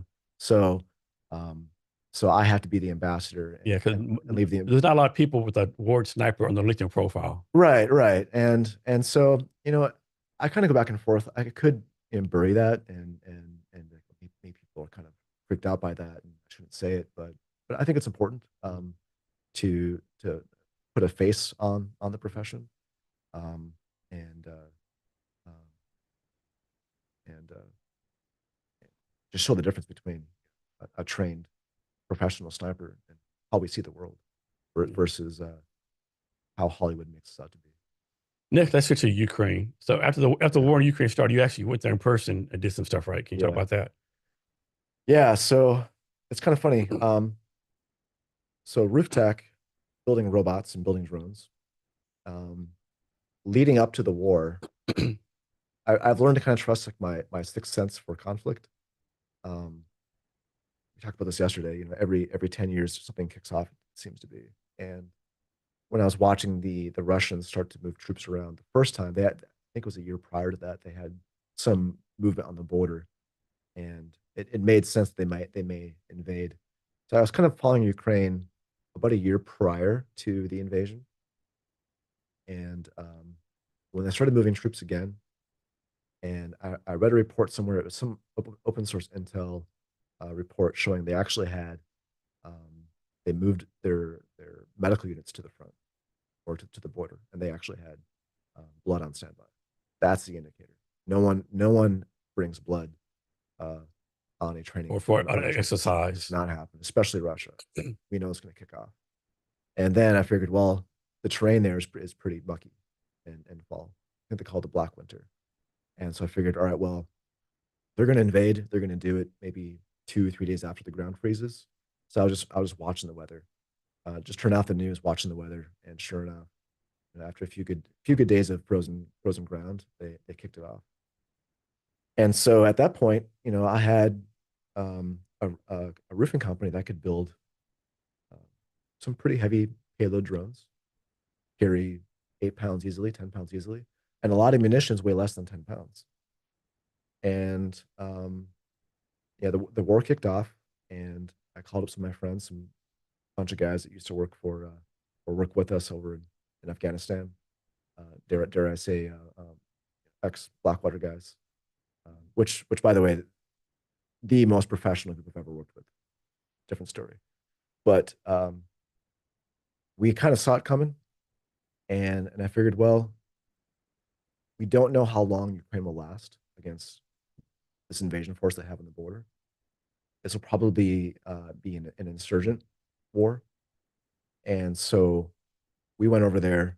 I went over there primarily to teach them the opposite side of what I've been fighting. You know, we were the coalition force. We were the big army going up an insurgency, and I have spent so much time combating an insurgency. I knew pretty well how an insurgency can disrupt a larger force like the Russians. Did you have to get permission from the U.S. government, any kind of way to go over there, or you just went? No, just went. And you got to be careful because you have to, you know, make sure nothing is ITAR sensitive.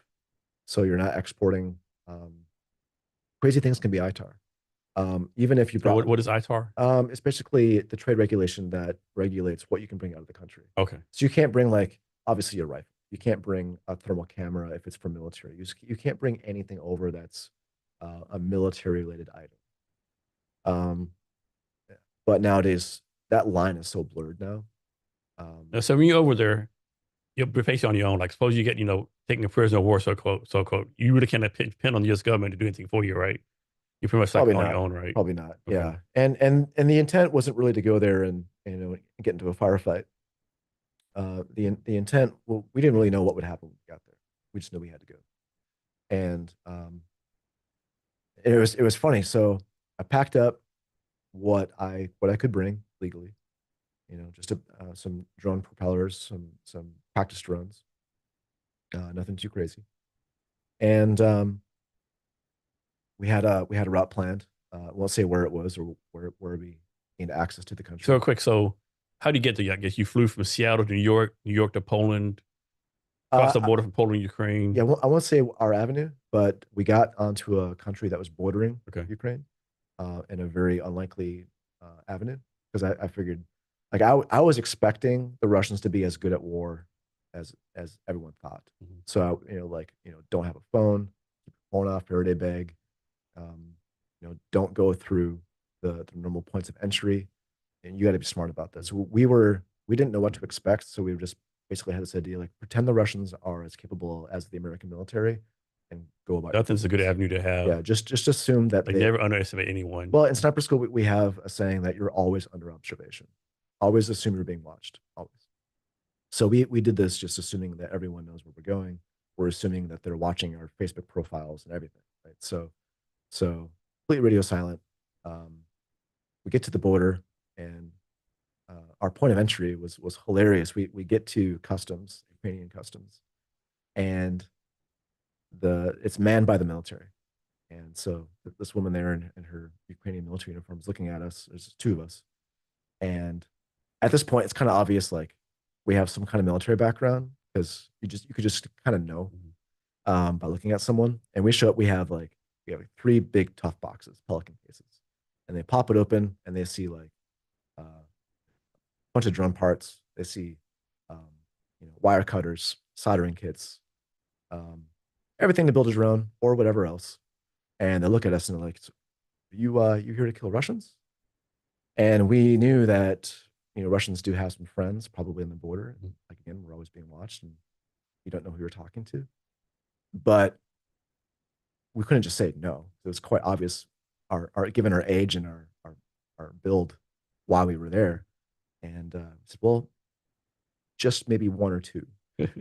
And the lady laughed. She's like, next time you bring more weapons next time. So it was the first time. Usually you go through customs, and usually it's like, oh, if you have a Bob Marley shirt on, you're being stopped now because you might have some drug paraphernalia. Yeah. And now it's the opposite. You go to Ukraine, and um, they're mad at you because you didn't bring guns. Yeah. Like, well, you can't do that, right? But the attitude was more like bring us everything, because this is so new in the war, so early on, that no one knew if Ukraine would be around.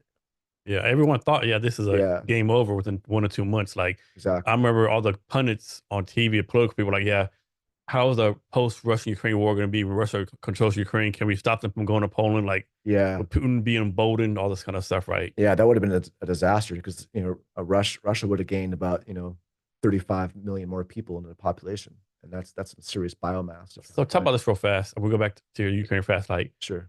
I just think Putin overestimated, right? Can you think, suppose Putin invaded Ukraine because he wanted to stop Ukraine from going NATO, but because he did that, like Finland joined, all the other countries joined, Yeah. and increased the border of NATO like by 10 times more if it just let Ukraine join. Are you asking like why did we think he invaded, or No, like why do you think he overestimated, right? Like, I um mean, because it's like an error, right? yeah, it's culture, right? It's culture in an organization. If you have a culture of people telling you yes, and are so afraid to tell you bad information, you're never going to get the right information. That's true with any company. Yeah. If you expect people to tell you what you want to hear all the time, you're just going to hear what you want to hear. That's it. Yeah. And Like, how's these people spend that now? These yes people, right? Hey, we're fighting Ukraine now. We haven't won. Oh, by the way, Finland joined NATO. Sweden yeah, joined NATO. yeah, This country joined NATO. yeah. Like, He got the opposite of what he wanted, but at the same time, people will often say that it was the presence of NATO, it was the threat of NATO that made him do this. I think it was the exact opposite. mhm. Um, I think Putin saw weakness. He knew that our defense sector was gutted, especially post Afghanistan. He knew that Europe can't produce an artillery shell, Yeah. just can't. And um, in a way, he was right about their inability to have a good industrial base for a prolonged conflict. He's right about that. But he was very wrong about his own military. And Yeah. what's So bad though wrong. is that the world doesn't know. They know the Russian military is bad, but it's what's the Dunning-Kruger effect, right? You have to be good enough at something to know how bad you are at it. And it's almost like there's no one, even in the pundits and even the figureheads of talking heads in the media, know enough about war or know enough about what our military can actually do to know just how bad Yeah. We talked about this yesterday when the Ukraine war first started out. There was a they. Yeah, general on TV and said, I'm getting in trouble for this. The person on the news said, ask the general, retired general, how's the army, Russian army so bad? Like, what's going on? yeah, I'm gonna get in trouble for this, but the Russian army is nothing more than Vermont National Guard with nuclear weapons. yeah. Pretty much. If I mean, if those nukes even work right now, Yeah. because um, you know, there's a certain level of professionalism that you need to have to make things fly. Mhm. Like you can have a pretty poor culture in terms of like quality control and maintenance, and still get a T-72 to work. right? It's a very forgiving machine. ICBMs are not forgiving So pieces of pretty equipment. precise. Yeah, you have to be the real deal. You have to have a culture that maintains this stuff, a culture that allows problems to be brought to the surface without consequence. Um, the aviation as a sector, whether it's missiles or just airplanes or drones, there's no room for faking it. You're gonna know that you're gonna crash out of the sky. Whereas the Russian military as a culture is built around very forgiving platforms. AK-47 is a very forgiving platform, T-72. But there's a culture shift. When you go into ICBMs, you go into nukes. It requires a culture of precision to make sure that stuff works at all times. And I'm not confident they have the culture or the mindset to maintain that this long. So back to your Ukraine experience. Go Yeah. back to that real fast. Like, what was the purpose of going to Ukraine? With Ukraine is, well, people often ask me like, well, what are you? Are you a soldier? Are you in the military anymore? And the term we came up with is that we're barnacles on the hull of international conflict, right? And we're just kind of along for the ride. My intent was to give Ukraine a fighting chance, to do what I could with whatever tools I had to give them a fighting chance, because I truly believe and still do believe that if we can prevent the Russians from being successful, we can at least delay or prevent whatever was supposed to come next. And so that's hugely important. I think if you have kids that are um, 5 years away from joining, um, it's important to understand that this right now might be 1936 right now. Mhm. It's You cannot take peace for granted. So my intent was to give them the knowledge to remain a thorn in the side of the occupation.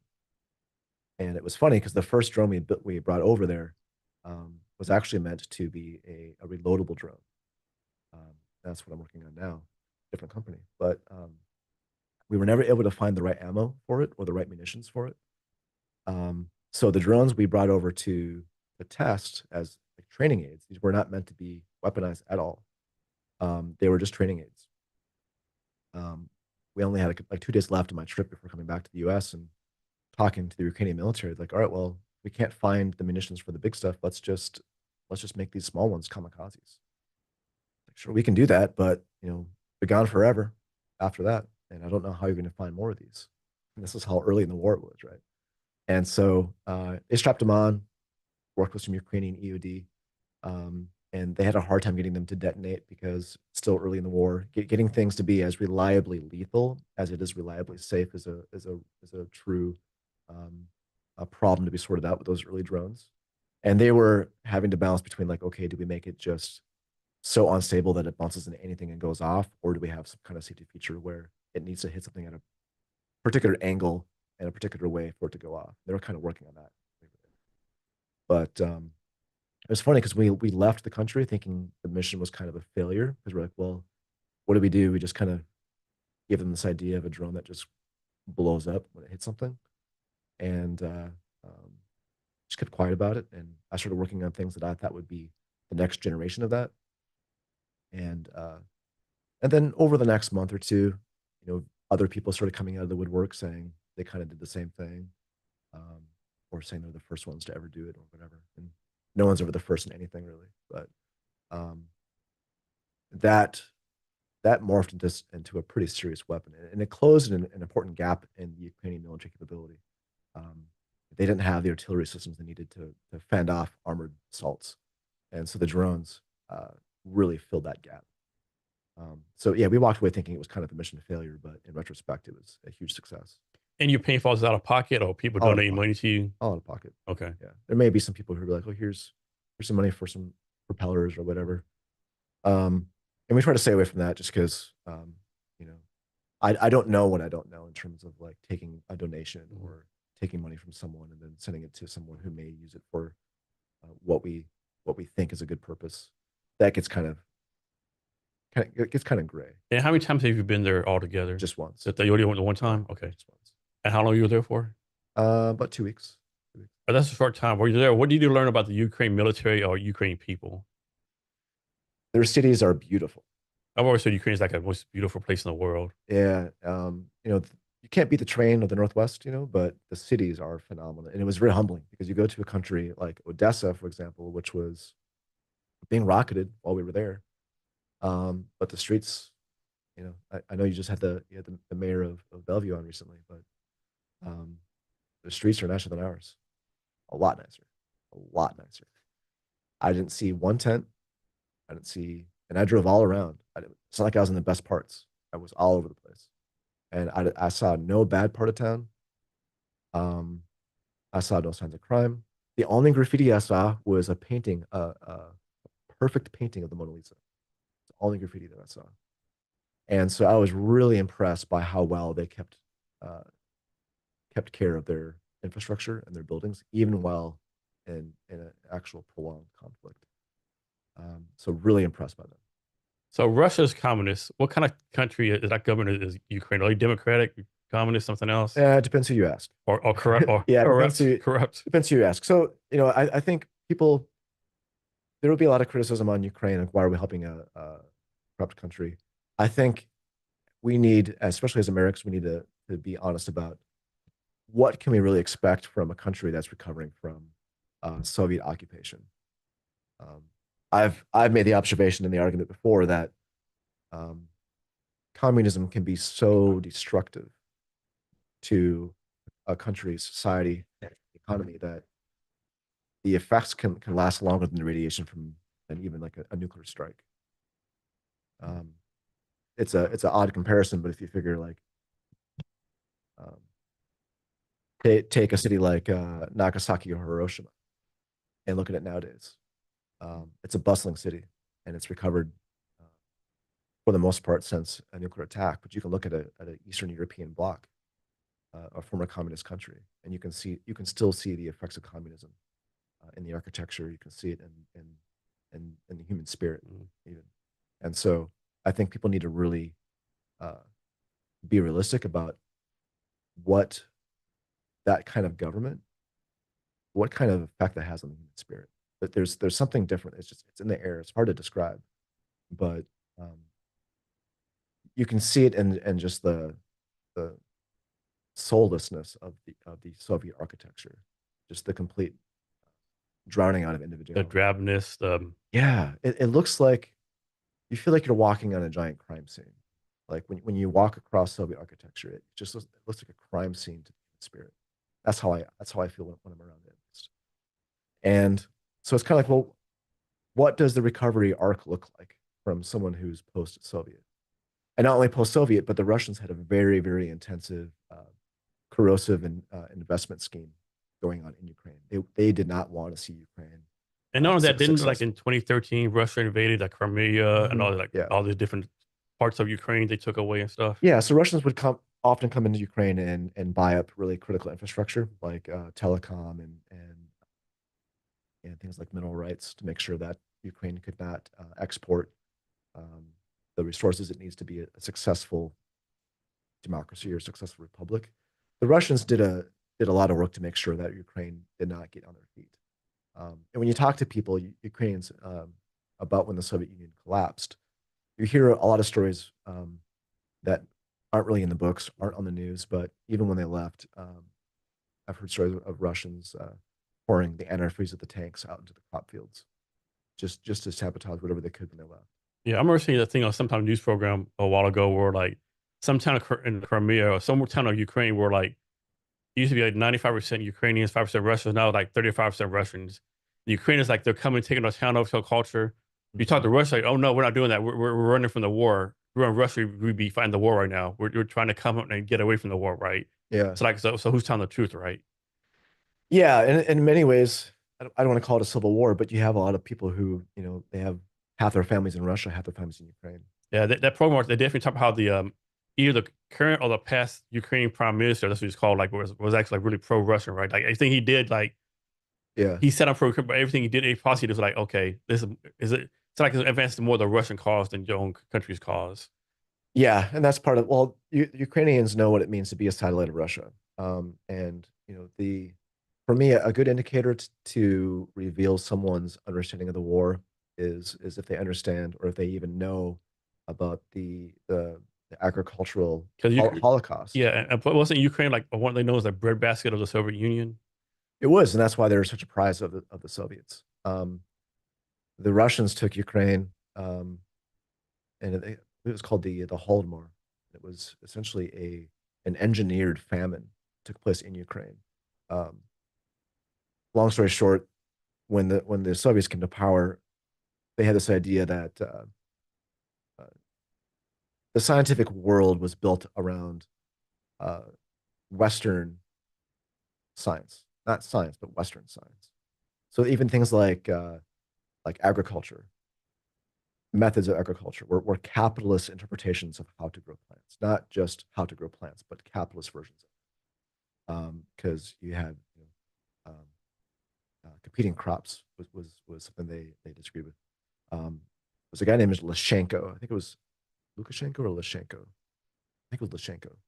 He was, I believe, the Minister of Agriculture in the Soviet Union, and he presented an idea to redo agricultural practices and the style of a communist ideal. I know the story. Yeah. Actually, that scientist Neil deGrasse Tyson has a show Okay. about different scientists, and he had the program right on how like that guy ruined Soviet agriculture like for a Yeah. long time. He did like a whole series on that, like how that devastated Oh yeah. all that stuff. How this one guy, Hmm. like those other scientists like really were better, were growing stuff way better Yep. because this guy was like that was Stalin. Everything was like destroyed. Exactly. Exactly. I remember that story. Yeah, and I can't remember where he was from. I think he's actually from Ukraine. I'm probably all wrong. I should have this stuff better prepared. But wasn't ready to talk about Lukashenko. But um, but he did have a plan to spread the crops and provide them fertilizer and water evenly distributed as you would a communist society. And the whole idea was that all the plants will distribute their nutrients evenly, distribute the water evenly, and they'll cooperate. Be communist wheat, I guess. And of course, that failed. And like good Soviets, they hid that failure by prosecuting the farmers for failing, and and also exporting the wheat to downplay the rumors that there was a famine. So whatever wheat they did manage to grow, they exported it to other European countries. Obviously, we have enough wheat. Why would we Obviously, export it if we didn't have yeah. enough wheat? And it got so bad that if you hadn't starved to death, that meant you were hoarding food. You were a criminal. And this was like the 50s, No, this was in the 30s. 30s. Okay, Yeah, 30s. 30s. Yeah, I want to say in the 30s. And so, um, farmers who it's like a damned if you do, damned if you don't situation where, well, if you do manage to pull a yield on your crops, well, now you're a criminal, right? So, um, it kind of goes back to um, what's in the beginning about giving your employees the authority and responsibility. You can't hold someone responsible for an outcome but not give them the authority Yeah. to change it. And so this was the opposite, where they took full authority over everything and then held them responsible for the outcome. And so a lot of these farmers ended up, in camps up in Siberia. And now when they say, oh, well, this part of Russia or this part of Ukraine has Russian ethnicity, it's because those people were sent to camps back in the 30s and implanted there by the Soviets. Yeah, and the sad thing is like the Russian people, they're great people. They've just been burned like quote unquote like horrible government, right? Since the Yeah. days of Peter the Great, all these different things they had to go Right. through, right? Yeah. And like they have all the resources. I mean, it should be one of the leading countries in the world. They have some great intellectuals, great intellectuals. They all leave, of course, um, but yeah, so there's a very dark history between Russia and Ukraine around agriculture.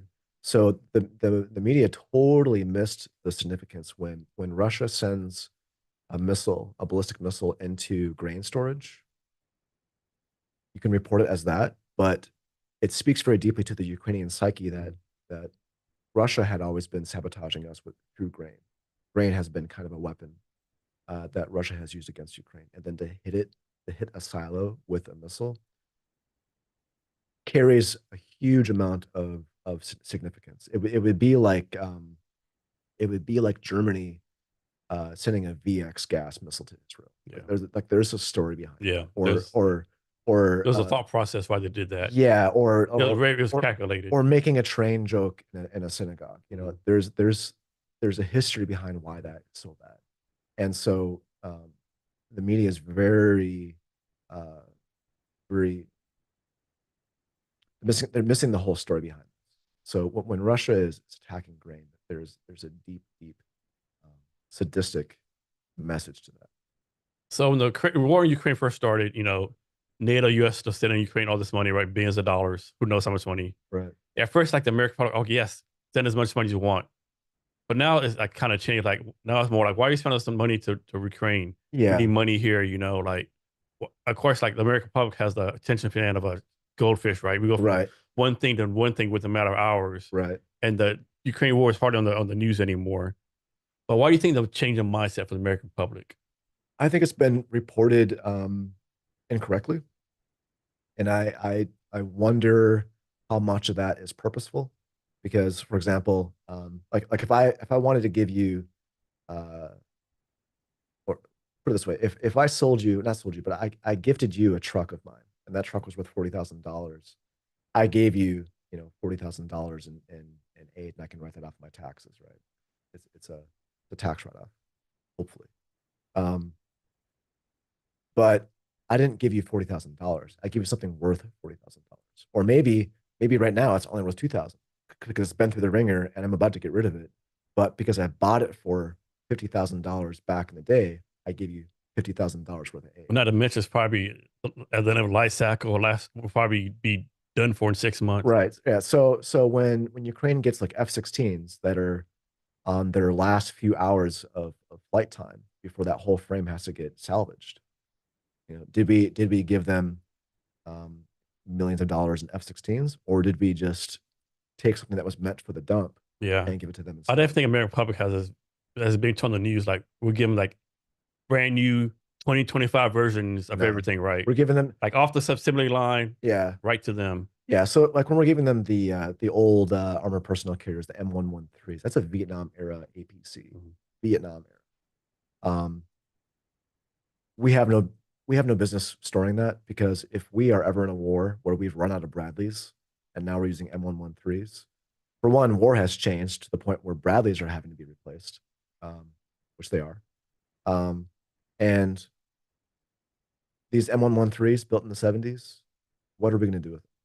So that's just one example. But we have a lot of equipment that is just being rotated out that needs to be disposed of, trashed, and just thrown in the dump essentially. And so, why not give it to uh, Ukraine in that sense? On paper, it may be worth many millions of dollars or Yeah. billions of dollars, but the reality of it, it's we paid for that stuff back in the 80s. Mhm. The old Abrams tanks. We're in a situation now where we're wondering, on one hand, are tanks still relevant to the battlefield? And at the same time wondering, well, why are we giving them all our tanks? Well, maybe they're not useful anymore. And especially the ones we're giving them are from the Desert Storm era. Mhm. They don't have uh, the same armor as the ones we have. Yeah. So if we're in a war where we're running out of Abrams or running out of Bradleys, we're gonna have other problems. Yeah. Other problems. Like Sure. number one, Ford Motor Company, GM, what are you doing, right? Make Yeah, more. yeah, Make exactly. more. Yeah. So the hesitation, I think the hesitation to help, I think is definitely a consequence of the politics. Mhm. I think people are just very, very fed up with anything foreign in terms of conflict. Um, and Plus, it's way over there, right? they say it's way over there, but I I mean, mean, me, it's when it's not, but most Americans when think they it's way over produce like there. 40% of the world's wheat, it's not Mhm. so much over there. We need titanium. Ukraine exports titanium. There's a lot of things that they produce. I think they're a great ally because culturally they are a great balance to what NATO has become. NATO is very, very careful, very risk adverse. I got pulled over in Iraq by military police reacting to um, enemy indirect fire. Right, so people don't know this, but the military is so careful of things where We were, I think it was an LSA Anaconda in 2004, I think it was. But we were QRF and we were responding to a rocket attack. And we were responding to it as you would at speed, driving fast. And we got pulled over by military police. That's how careful we are. And whereas Ukraine is a country where, we're giving them a drone and they're duct taping a bomb to it. And we're telling them, like, that's a bad idea because whatever you hit, that's going to explode. You understand that, right? Like, you can't. Coming from the NATO perspective, we were giving them these drones, thinking this is a terrible idea. You can't fly this over friendly soldiers. You can't fly this in your own country. What if you have a GPS error and Yeah. the drone flies away with a warhead that's going to detonate the moment it touches anything? Terrible idea. But they're of the kind of, they're still coming from the post-Soviet mindset where it's all we got, so we're going to send it. And we need, I think, in the NATO alliance and just the Western world, someone who can cut through the red tape and just get it done. Yeah, like it's sometimes like of course NATO was started as this alliance, the Great Soviet Union. Now it's like, are they really a military alliance? Or are they more like this bureaucracy? Like you like it's Yeah, more of and a that's hindrance to freedom and stuff versus actually like yeah, something so, you depend on. exactly. So this kind of goes into drone warfare in a way where um, drones, okay, drones in the Ukrainian war machine filled a gap that was apparent in a gap of capability in their artillery. In the NATO military, especially the American military, I think drones don't need to fill that gap. American artillery is second to none. If we have to delete a grid square, we can do that. No problem. Problem though is our bureaucracy of getting fires assigned onto a target. And so the gap in capability is not so much firepower. The gap in capability is more about uh, the speed of what they call the kill chain, how fast you can turn detecting a target into assigning a weapon to the target and then that, in my mind, has always been our weakest point. We can blow anything up, but getting us to decide to do it has always been um, the, the limiting factor in our lethality. I think also how much I can't think of what I'm looking for, but how much of oh yeah, I can't think of what, how much of the blank does the American public have like do stuff like that, right? Say again. How much does the American public actually want to accept that, right? Most of the American public ain't gonna accept Oh, that stuff like that, except that our chain of command or our that if we like destroy a grid square, most American people are like we can't do that, Like even like we bomb something, they want us like kill the 10 enemies, but the right, three kids, not kill them, like that right. precision. And we can do it, of course, but like Yeah, we can. how reasonable is that, Well, you're only good as your intel, right? We still have tons of collateral damage even with smart weapons. Sad to say. Um, but uh, but yeah, I think the drones and the Ukrainian military close that gap and artillery capability. In the American military, I see it as closing the gap in um, decision paralysis. When you can give E4s, E5s the authority to direct fires beyond a kilometer, you really speed up the war machine. And I really hope that the American military adapts their their their structures to really unleash our biggest our best tool ever, which is the NCO core. The NCO core is really who needs to have these drones, not giving these drones again to brigade-sized elements who have been notoriously slow in making decisions anyway. I mean, that's why we have uh, fighters capable of Mach 2 taking 3 hours to doing anything. yeah. Right. So we have a situation we have supersonic weapons being deployed at subsonic decision-making speeds. So the drone may not be an F-16, it may not be a Spectre gunship, but it can be deployed very quickly. And I think that's the asymmetric capability of it, the value of it. At the same time, I wonder, with a Chinese chain of command being so rigid and so centralized, I wonder I don't know, but I have doubts that they would be able to exploit their perceived dominance in drones, because even companies like DJI, well, their entire drone sector is a fabrication of you know, central decision making, right? So um, even things like drone swarms, Hmm. it's it's it's impressive to a lot of people, but to me, I see it as more like lack of um, a lack of decision making at the individual level. When I see a swarm, I see a lot of people were involved to make this happen. A bunch of drones doing the exact same Hmm. thing, and I kind of I get doubts sometimes. I wonder if the Chinese military is able to basically say they don't have an NCO corps. Yeah. I don't see them um, enabling their lower ranking individuals to exploit the at least temporary technical advantage they have with drones. I have my doubts. I don't know what that will look like yet, though. I remember the first time I was in Afghanistan, I was at Kandahar, right, at brigade headquarters, and we had some drones out, and like drones were seeing stuff, whatever. Right. And someone was like, "Well, we need to have eyes on, we need to have human eyes." Yeah. And people were like, "Let's ask a discussion like an hour, like, you want eyes on the drones right there, right? Are you kidding, right? Like, Mhm. so you have the drone photo, like drone stuff, seeing what's going on. So you want to send up to an amount of soldiers down to verify the drone saying, right? Like, what kind of sense does it make?" And luckily, the people who like pro drone won out, right? Yeah. Well, there's limitations to ISR.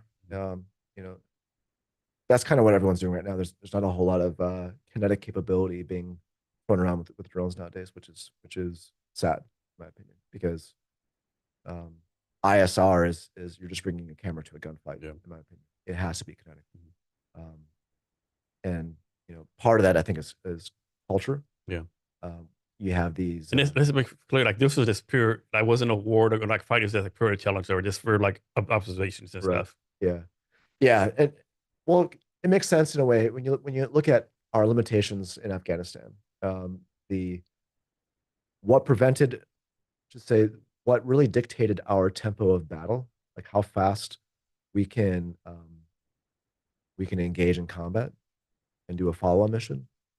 The limiting factor in that has always been intelligence, figuring out where the enemy is. That's always been the limiting factor. And so a lot of our drone capability has been built around ISR because we're trying to figure out where are they, who are they, and nowadays, well, we know where they are. Let's get them from space. There's a million of them, right?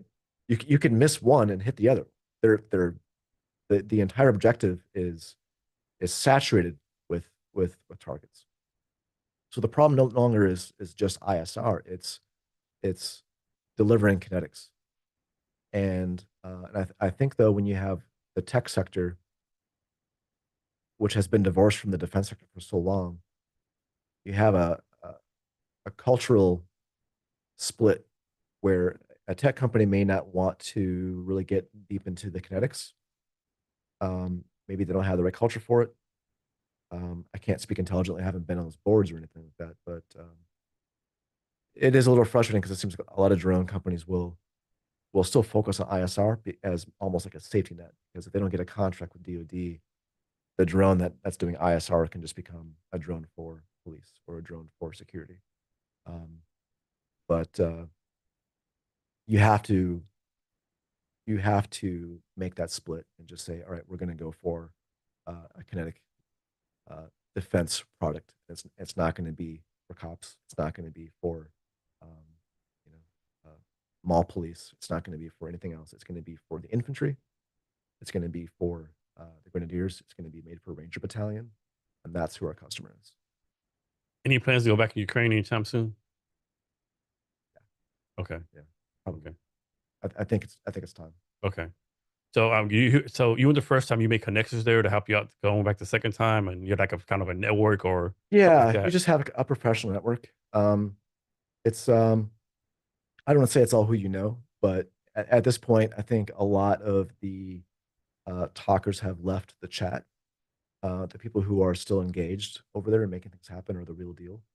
So in the very beginning, you had a lot of war tourism going, and nowadays, I think people have realized that this is not a playground.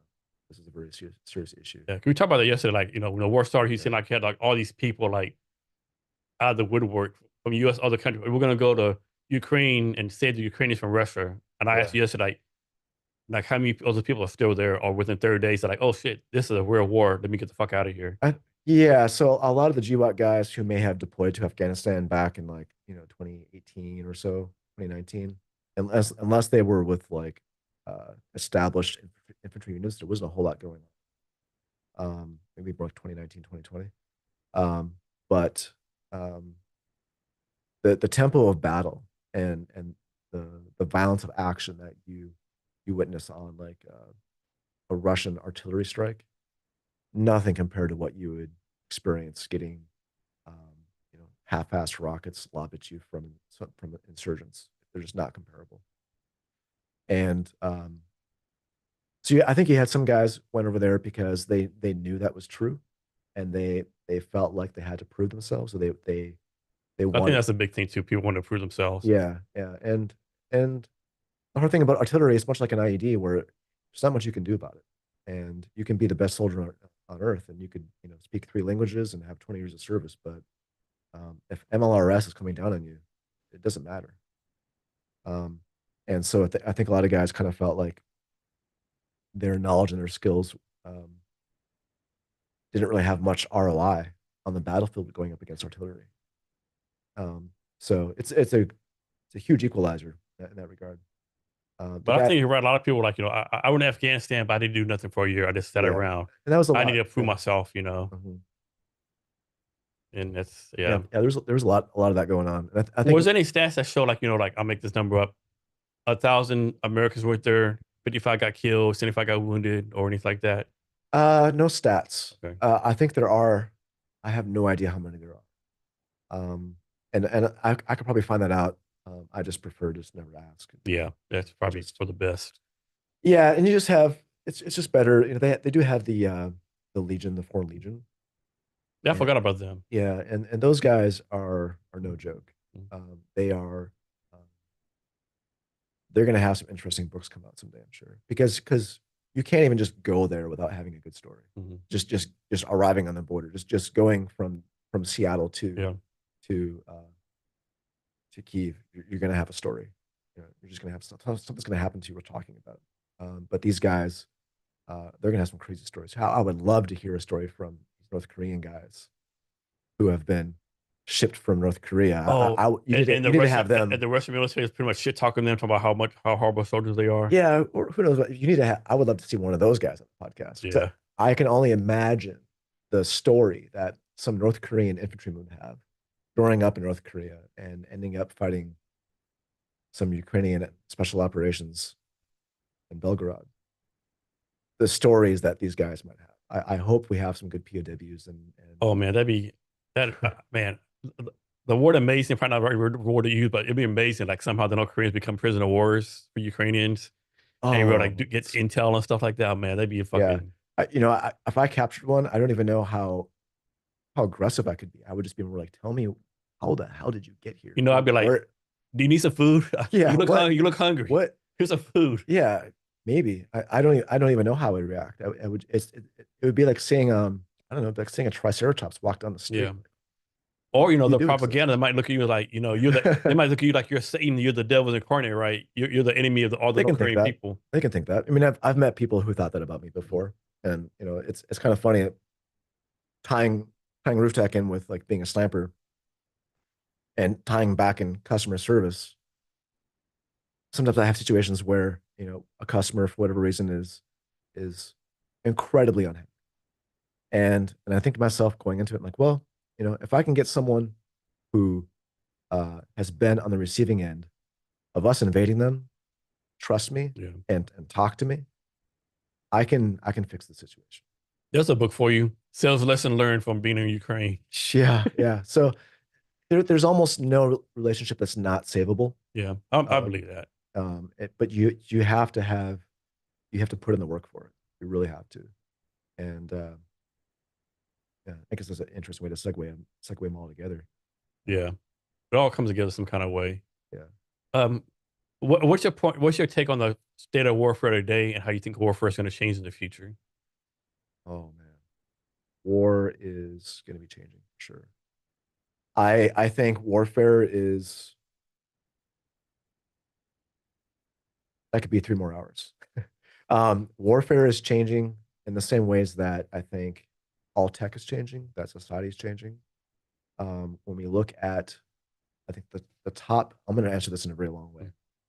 When we look at the top 50, um, the largest 50 institutions, financially speaking, whether it be a nation or a company or any kind of entity, of the top 50 um, institutions on the planet, 40% of that, I believe, I think it's 40, maybe 44%, are actually companies, not nations.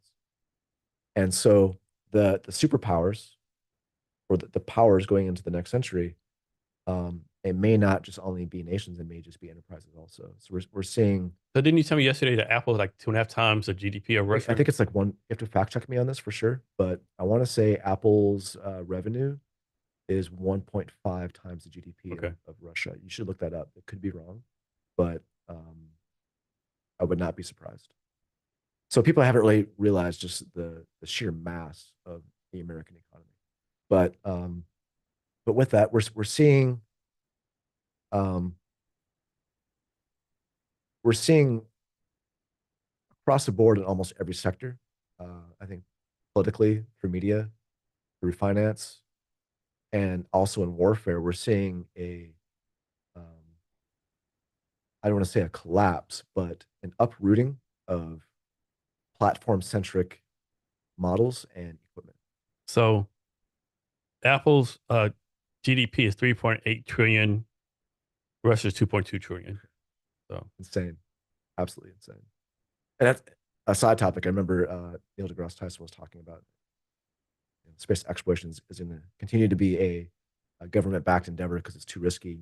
You need the banks and the purse of a nation to take on these kinds of risks. But Russia has a space program, and they're smaller than Apple, right? So it's crazy to think that. But anyway, where warfare is headed, I think we are going to see the continued erosion of platform centric systems and command structures. We're going to see. Um, I think we are approaching a situation where tech is so capable, where the only way to hide from it is by having no tech at all. So it's kind of funny. We think like, okay, we're going to have robotic warfare in the near future. Human casualties will start to become less part of the battle. It's completely the opposite. You look in Ukraine, this is the most robotic war we've ever had, and we have close to between 600 and 700,000 casualties. That's counting wounded and killed on the Russian side. We don't know what the Ukraine side is.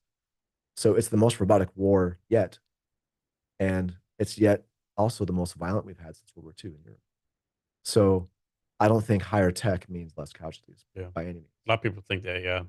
And so I think when robots are very good at fighting other robots. Robots give off fingerprints of who they are from a very great distance. Things like uh, when they're emitting their radio waves, you can detect that. I think we're going to head into a situation where um, anything electronic is going to be spotted and seen. If you can imagine, if you had instead of night vision or instead of thermal goggles, seeing someone's body heat, instead of that, if you saw someone's EMF signature, anything turned on electronically, any EMF, you'd be able to see that as an overlay in your vision. It'd be very hard for a robot to hide that and be able to communicate. So I think we're heading into an era where machines will detect other machines quickly and destroy them quickly. And the only way you can survive on a battlefield with hyper intelligent machines is to go completely biological, completely analog. Because at the risk of sounding very cocky, um, I'm very confident that me with a rifle, the ghillie suit, with natural vegetation, and just my own brain, no map tell me where I'm at, no phone tell me where I'm at, no GPS, no radio, just me understanding the mission, knowing the terrain because I've been there before with a rifle, I could defeat pretty much anything. With enough patience and will to suffer, I could defeat it. Patience being the key word, I think. Patience, absolute patience, and fieldcraft. Fieldcraft is huge. Because if you, this would be a good debate between someone like me and someone who's very deep down into the world of machine vision. A properly trained sniper is so good at camouflage that the only way you're going to spot them is if you have a dog or you step on them. And and I can't even go into detail about how we play tricks on the human eye, how we are invisible. I won't go into that, but I'm confident myself and many other snipers I know, we could be in one end of the field and you could put a Hubble telescope in the other. I do not care. We could take it without being seen. Let me ask you this. So obviously if your target's like a human being, you know where to shoot at a human being, right? Right. But how do you know what point of the robot to shoot at to disable it? Oh, well, they're mass produced, so we kind of know the weak points. Okay. Like let's say a hypothetical situation would be like counter drone system would be like a high powered microwave.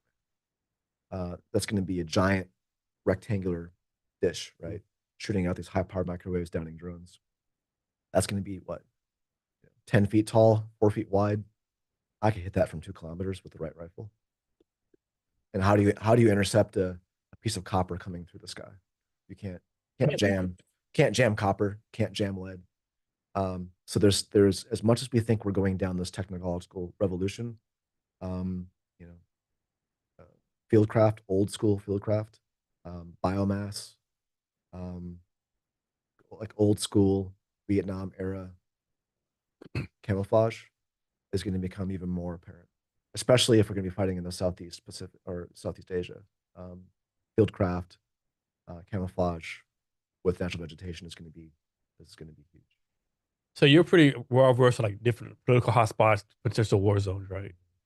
What's a potential war zone that people don't know about, right? Like South China's not really in the news anymore. Like what's pot you think like okay, it's on the news, but we're like nah, nothing's gonna happen there. But it could potentially be it kind of goes into almost conspiracy theories in a way. Yeah. Like I think the important thing to do is shut off the news in terms of in rhetoric and look at capabilities.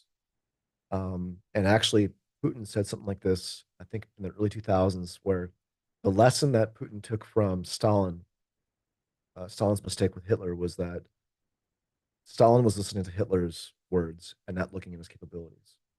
And Putin, in a way, said, I will no longer listen to someone's words. I will interpret their capability as intent.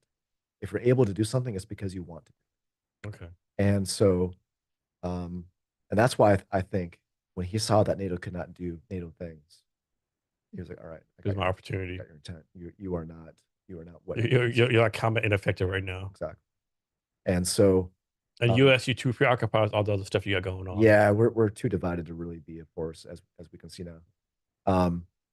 So capability equals intent. That's a huge thing. So I'm looking at more like who's capable of what and why.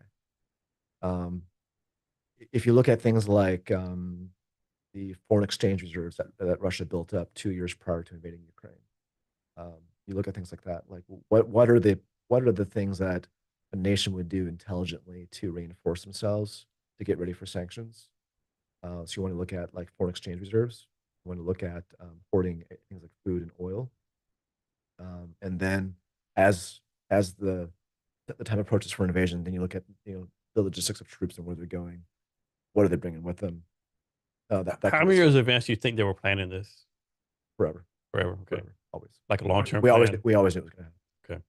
And I think that's why I think Ukrainians always knew it. Depending on how you look at it, this is almost the 4th time Russia has invaded Ukraine in less than 150 years. Mm-hmm. So this is like, we're all surprised by this, but in retrospect, it's right on schedule. Do you think the Ukrainian people elected a quote-unquote comedian kind of emboldened them even further? Like, man, Ukraine. Yeah, absolutely. They had this comedian. They're fucking this easy peasy now. Yeah, I've heard reports that Putin made a comment that the West's hero was Greta Thunberg. Yeah. And he looked at who we regard as heroes and leaders in our particular society and saw those as all signs of weakness. So yeah, I don't think he attacked because he was afraid. Yeah. Not at all. Yeah. I think he saw weakness and he pounced on it. He just didn't know how weak he was also, apparently. So Yeah. so yeah, it's kind of hard to be a bully when you can't fight yourself, right? yeah, exactly. And so yeah, I think he was enticed. He saw an opportunity. It was Ukraine was a target of opportunity, not a threat. Yeah. Not a threat at all. Like we said earlier, like what was this yes man feeding information, kind of what they tell him. Like probably Right. I remember hearing one news part hey that he was told all the Ukrainian people they're gonna like as soon as the Russian shows across the board, they're gonna raise up the Russian flag, all this kind of Yeah. stuff, supposedly. There's some real romantic views of people wanting the old order back, I guess. The It's good old days when my grandfather was a part of the Soviet Union, that kind of stuff. yeah, it's interesting to hear their stories, Ukrainian stories about all this, because even in my own ignorance, back in the day, Ukrainian sounded a lot like Russian, and like 4 years ago, maybe even 3 years ago, no, 4 years ago, I didn't even know that Ukraine and Russia was a different language. I had no Yeah. idea. Now I can hear it and I can know the Mhm. difference. Ukrainian is more like a sung language. It sounds eloquent. Russia is a lot more harsh. Yeah. Um, but yeah, I think that goes back to why some people may not really see the need to back Ukraine because they themselves are not really brought up to speed Yeah. on the history of it, and that this is not just a one-time thing. If if um if all of Ukraine fell to Russia, like we thought it would have the first few days, if all of Ukraine right now was Russian occupied, that's not the end of it. Yeah. There's a very, very good chance that we would end up having to be fighting. I'm a firm believer. Hope I'm wrong. First of all, hope Ukraine doesn't fall. But Ukraine fall. I know like we probably had like 2 or 3 divisions in Poland within as soon as possible, right? Yeah, and the cost of that. So I don't know. I think it's a lot cheaper to give them all of our old stuff Yeah. that we're about to throw in the trash anyway than deploy a few divisions. There will definitely be a lot of army shit, U.S. military shit in Poland. Yeah. More than there is now. Yeah, and it's frustrating because this war right now looks like World War One. It could very easily look like Desert Storm 2.0. Yeah. It's just a matter of choice. And that's not to take away from the Ukrainian military. They're doing a phenomenal job with what they got. But if a real superpower was involved in this, it would be over Yeah. very, very quickly. And I was not taking Russia's side, but if you're Russia, you're thinking, okay, I'm battling Ukraine now, but I could potentially be fighting the U.S., Sweden, Finland, all in NATO. And maybe in Putin's mind, he's like, okay, it's me against the world, right? Yeah. We're the right. We're the greatest country ever. The whole Western civilization against me, right? I have to stand my ground in Ukraine and push further. Mm-hmm. You think that's what his But I thought process? think it might be. It could be. I mean, he's got an endless amount. He hasn't really touched. He hasn't really touched his. I guess this is matter for debate. People refer to as their ethnic Russians. Mm-hmm. What that is, I guess I'll let them define that, right? But they're pulling a lot of people from like Siberia, Eastern Russia, which are Russian, obviously, but we're talking like St. Petersburg, Moscow. They're not pulling from those regions for a very good reason. Yeah. They want to use everyone else first. Yeah. Their own prison populations, pull from North Korea, and leave the young men who will probably marry and have whatever few kids they will have, repopulate. So I don't they don't react to casualties the way that No, it's just they don't. And I think it's a fool decision to expect them to finally capitulate. No. Um, And they never have, right? Napoleon War is a meat grinder. Hitler's meat grinder. Yeah, it's their expendable people, so to speak. Yeah, it's awful. With us, one is one too many. With them, it's like it's only 100,000. Yeah, and we can reproduce. Yeah, and eventually there will be a day when it's too much. But I don't think it's wise to try to imagine what that number is. Yeah. This is a way.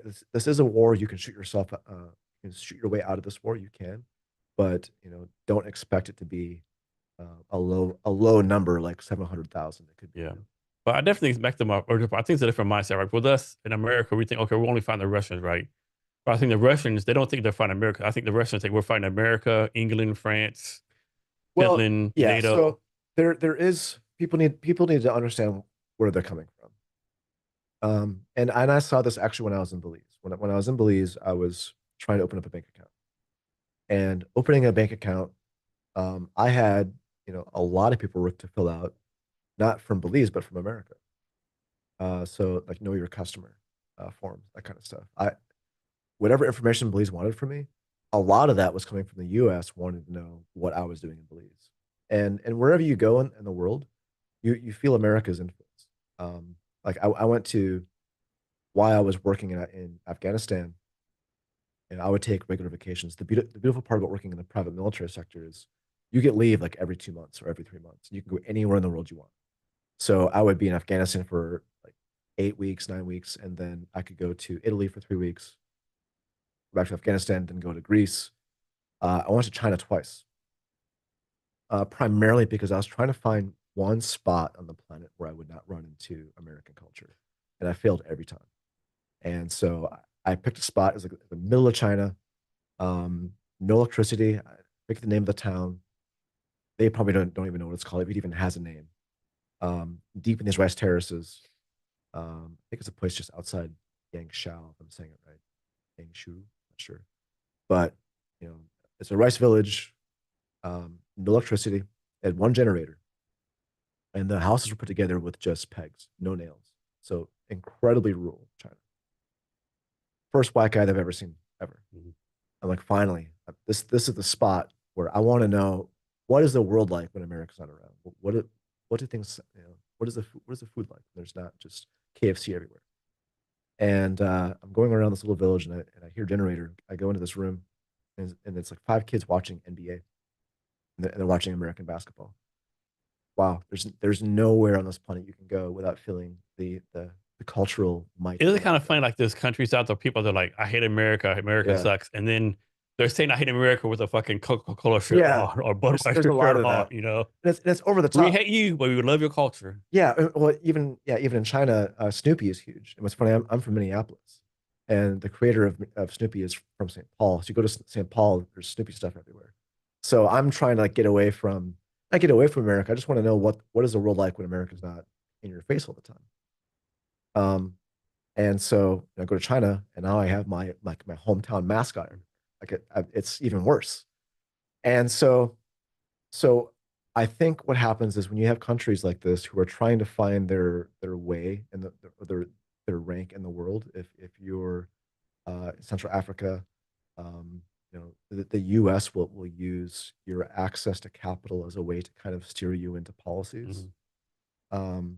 Like I remember in Belize, Belize was actually a very religious country, um, and I was surprised to find out Rastafarians are actually very. And I believe that they're like the very top of South America, right? No, there's well, you have Mexico, Mhm. and just below the Yucatan Peninsula, you have Belize. So Okay. it's east of Guatemala. Okay. So it's an interesting country where the first language is English, um, and they're a British colony, and so British law is Did kind not of know that. I yeah thought they were a Spanish colony. yeah. So they're you can get around in English just fine. Their laws are they're not a English colony, but they were at one point.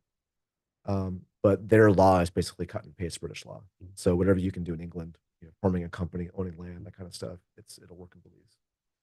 So I think they were just too chill to have their own law system. They just became independent. Like, yeah, let's just go back to the beach and let's just use British It's, stuff. I smoked the good stuff. Yeah, yeah. So living there, I still felt the force of America's financial weight. It's almost like when you're outside New York City, you can still feel New York. Like Yeah. you can go all the way to Boston. You still feel like New York is like Yeah. you can tell it's that way. Wherever you go in the world and you're trying to do business, you feel America's grip on capital. You feel it Yeah. trying to navigate the world. I mean, the dollar is the world's economy, right? It is. And 98% of the world's trade is carried by the seas, and we police the seas. Yeah. So you're going to feel our presence You ever everywhere. read this book called Alfred Mayne's The Power of the Sea? I think it's what it's called. Mm-mm, Book by Alfred Mayne. no, It's a book that Theodore Roosevelt used to expand the Navy. yeah, The guy named Alfred Mayne, I seen the link. It basically is maybe it's the night. Basically, it's like how whatever country controls the seas controls the water Yeah, economy. yeah, yeah. Makes total sense. And I think that's what we have. That's what we have to lose. And that's what they have to gain over a Pacific War. Different topic though.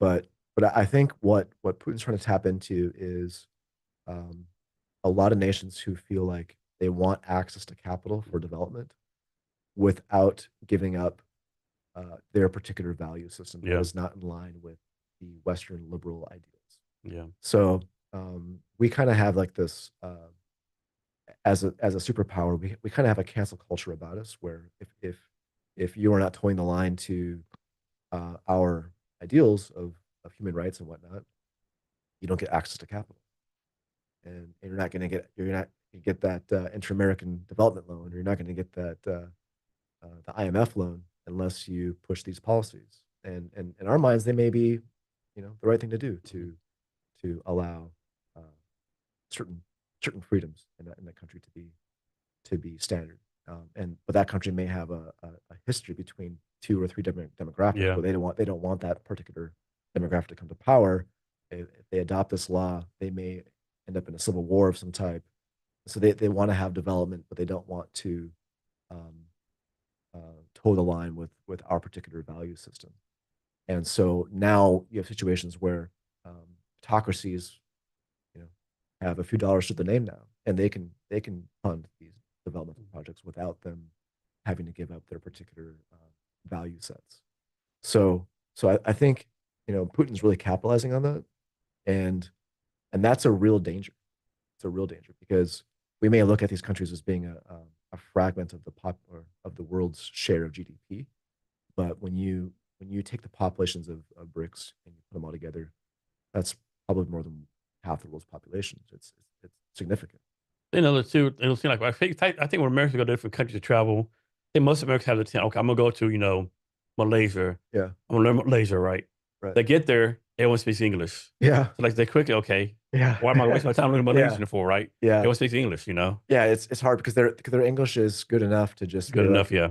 even if you were, You can order a meal, you can get a yeah, drink, yeah, ask for directions somewhere. yeah, like you could go to Sweden and you could be halfway fluent in Swedish, but they are so good at English Yeah. that it's just going to be easier just to And default. and, and it's like, why make the effort? I know that's the bad thing to say, well, why make the effort? But man, Yeah. like, Yeah. why waste hours and hours of learning this Well, language? yeah, tech will solve that problem. I mean, nowadays they have The Google Translate and stuff like well, that. even better than that. I think what's called like Babelfish. Yeah, I'll cover to that one. But it's basically a real-time earpiece that just translates. I had one actually for a roofing crew back in the day, but for Spanish they only had a female voice, Mhm. so everything I said came out as a female voice, and so it became kind of an ongoing joke that whatever I said in Spanish through this translator was like a very high. It was a very feminine voice too, like a very high pitched one too. Yeah. And so I was like, all right, maybe next year they'll have an update where I can have like a more matching voice on this one. So moving on, we're gonna talk about drone tech in a minute. Yeah. But besides drone tech, what kind of tech out there really excites you? Um, IoT people, it was kind of the thing for a while, but I think IoT is going to actualize pretty soon. I hope it does. That kind of ties into drones. Um, let's see what other techs. Well, crypto's kind of come and gone. That never really promised to deliver the things we thought it would. Come the exact opposite, actually. We thought it'd be a decentralized way of banking, and now it's actually um, central bank issued digital currencies. It's the complete opposite of that. Um,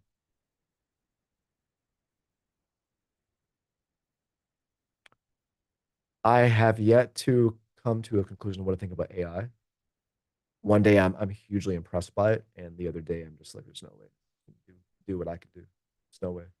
And then 5 minutes after, I see a new thing on LinkedIn. I'm just like, shit, never mind. I was totally wrong on that. I just go back and forth. Um, I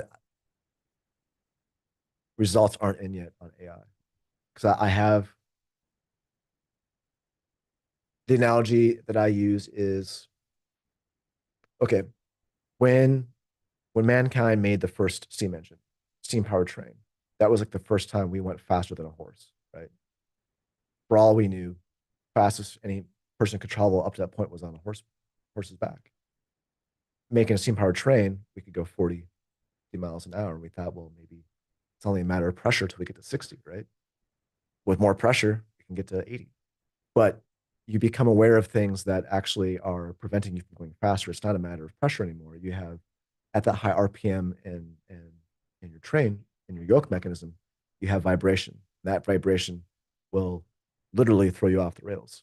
So you come across, as you go faster, you come across new limitations, and you find out, okay, well, we can't reach newer speeds through steam engines, but we can reach faster speeds through rubber tires and combustion engines. Like, okay, well, we can only go so fast. Tires, we have to fly for the rest. And then you go down this rabbit hole of, okay, now you need different wings. You need swept back wings to break the sound barrier, different types of jets, blah, blah, blah.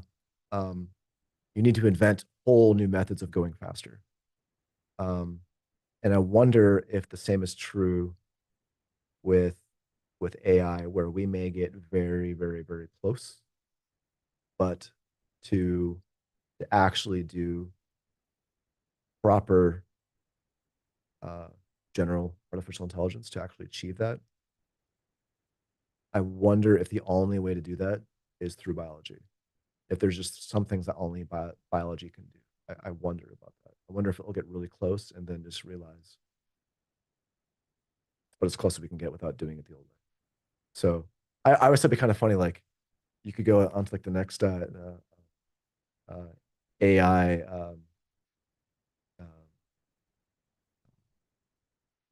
what do they call it, presentation of the latest AI developments, and brag that you've built something that equals human intelligence, and just hold up a baby, you know. And there may be the only way we can do this is by our own children, and it saddens me because I wonder. It's just sad that we put so much money into developing AI, and at the same time we have kids around us that are capable of so much, and they're just cutting schools. I think that really bothers me. Teachers are paid so poorly, and we have all these AI machines running around being discarded and forgotten about. I would love to see kids being put back, or their education at least being put on a high priority list, at least equal to AI, at least. Nice. Yeah, AI, like who knows where it'll go to? Like, I know a lot of people are scared of AI singularity, with robots that think for themselves and take over civilizations, Yeah. But who knows, what's going to happen in the future, or not happen. Just have kids. It's easier. I think it's easier. Yeah. Well, and to think of it like this, if the prospect of having children is scary or is too much responsibility, then you have no business pursuing AI. Yeah. So do you see the latest thing Elon Musk is doing? Which one? So this one. Well, I saw the robots at the robot fair. The one that have like like a keep your baby for you, and like, yeah. So he might need that with Yeah. his however many kids he has, Yeah. But yeah, I saw that, and I guess there were rumors that there were actually the robots were not entirely as autonomous as we thought they were. They were actually being controlled through haptic senses. Yeah. Haptic sensors with someone in the back. Yeah. Just like Amazon had that shopping experience. Come to find out That was the crazy shit ever. yeah. It's like, man, like that's insane. All this, like, I mean, I've been to Amazon stores a few times, right? You could go in, and it's like all manual. Yeah. It was just someone else in other part of the planet. And I have to think, man, how do they let it get out too, right? You would think they would keep that as top secret as they could, right? Like, but they leaked out. just don't launch it. Just, I mean, if they say they're not ready, I'm cool with that. Yeah, I can understand. it's some random people. Me just being in tech, I can imagine that the last 5% is actually as hard, if not harder, than the previous 95%. That was just crazy. When that came out, like, what the fuck? Yeah. So I think, what can we believe now? I think so. Exactly. I think the same. First, Santa Claus is not real. No, this ain't real. Yeah. Everything's a fake. Yeah. The same thing happened with Tesla's bots, and maybe they're not around the corner, or maybe they are around the corner with that capability. I don't know. And that's kind of why it goes back to the battlefield. Everyone is anticipating robots being AI-driven killing machines. Yeah. The Transformers fighting our battles for us. Well, okay, here's a problem. It's like, okay, it's a visual detection of a human to determine if they're a threat or not, that's actually quite hard because I'm not going to be walking around with my rifle Hmm. fully visible. I'm going to be looking like a bush, Hmm. right? And the level of confidence that that model will need to have that that bush is a threat. How many other things look like that, right? They have to have next to zero confidence with my particular shape and image being a sniper, that they're going to see snipers everywhere. So, I would love to have that conversation with someone who's actually, down that rabbit hole, but I'm a little bit skeptical that a robot would be able to find me. Finding other robots, yeah, I think that's very possible. They give off emissions and RF signatures and whatever else. I don't do that. At least not easily detectable. So is drone tech actually a thing? Drone tech, And like like, that, like fintech, insurance tech. oh, Is drone tech is it actually a category tech? I don't think so. You definitely have people who are really in love with the idea of drones and defense.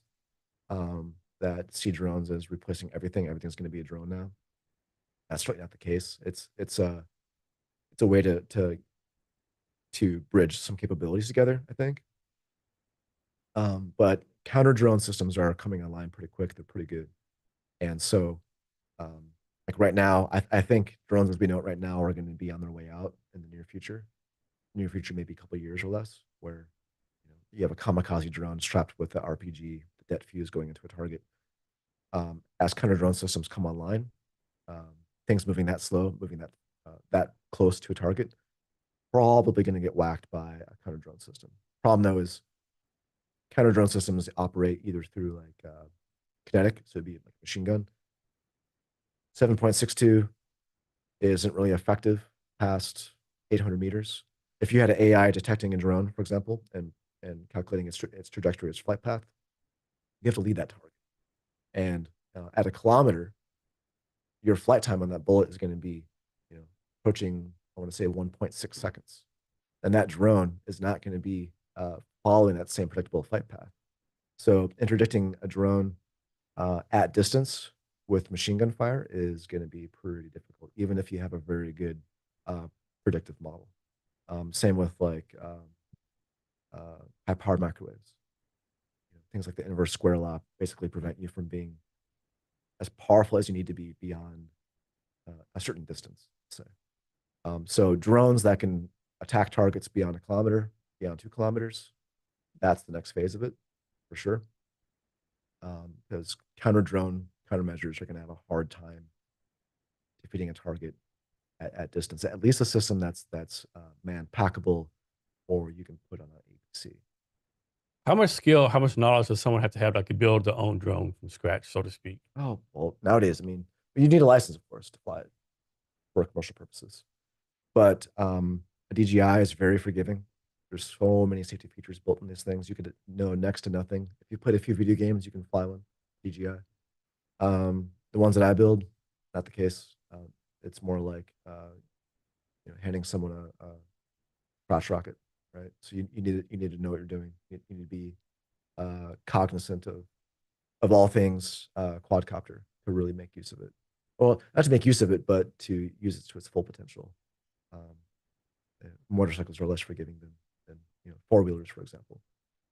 And all drones, except the very small ones, are controlled or regulated by the FAA.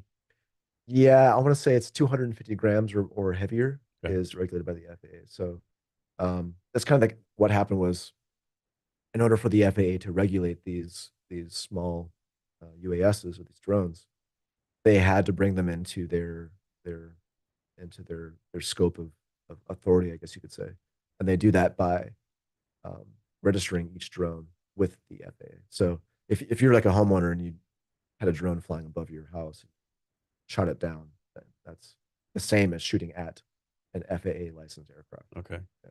So don't do And you that. have to get a drone pilot license. You have to Right. get like an airplane license, right? Yeah, and it's almost overkill for like for what a lot of us do. Um, like flying in Washington, highest we've ever had a drone fly for work. It's like 50 feet. So maybe even 40 feet. So if a plane hit us, it was already crashing. Yeah. So, Yeah. so, but some guys will be pushing it, beyond 400 feet for photography. We don't do photography, Mm. but yeah, you do need a license, and it's pretty easy. It's basically looking at just aviation charts and just knowing the obvious do's and don'ts of flying a drone. So talk about the concept of usable airspace, how that affects drones and stuff like that, and privacy and all that kind of stuff. I don't think we've had enough case law to really know what that means yet, and I haven't kept up on that.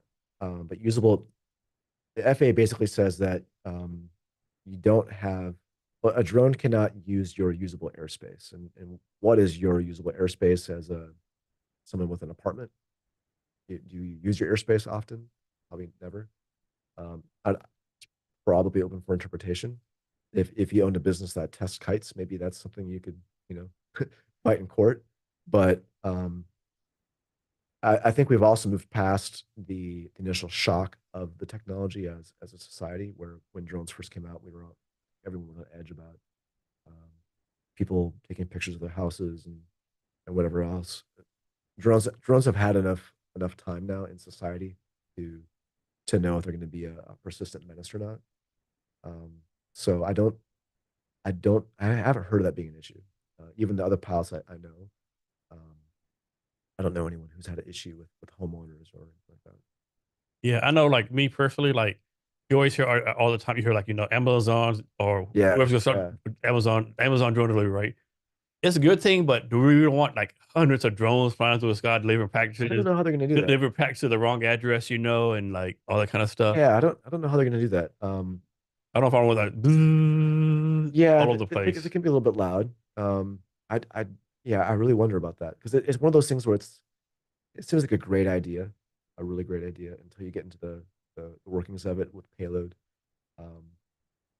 Um, well, Amazon does the unthinkable all the time, in my opinion, delivering, that thing I need at 7 in the morning. Yeah, that came from 3 days away. That's $5, and they got here somehow for Yeah, free. I don't know how that works, but I'm sure they can figure it out. But it's probably going to be a very limited use case. yeah.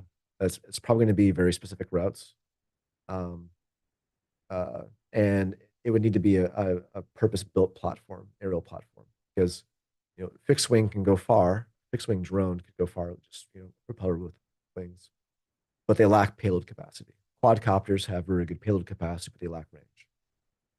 So probably a mix of those two, I'm sure they'd have to go with, and they might even need like a different airframe for a particular route. So one route you might need one hybrid of an airframe, Mhm. another route might be a quad, whatever else. So yeah, it's one of those things we thought was going to happen any day now.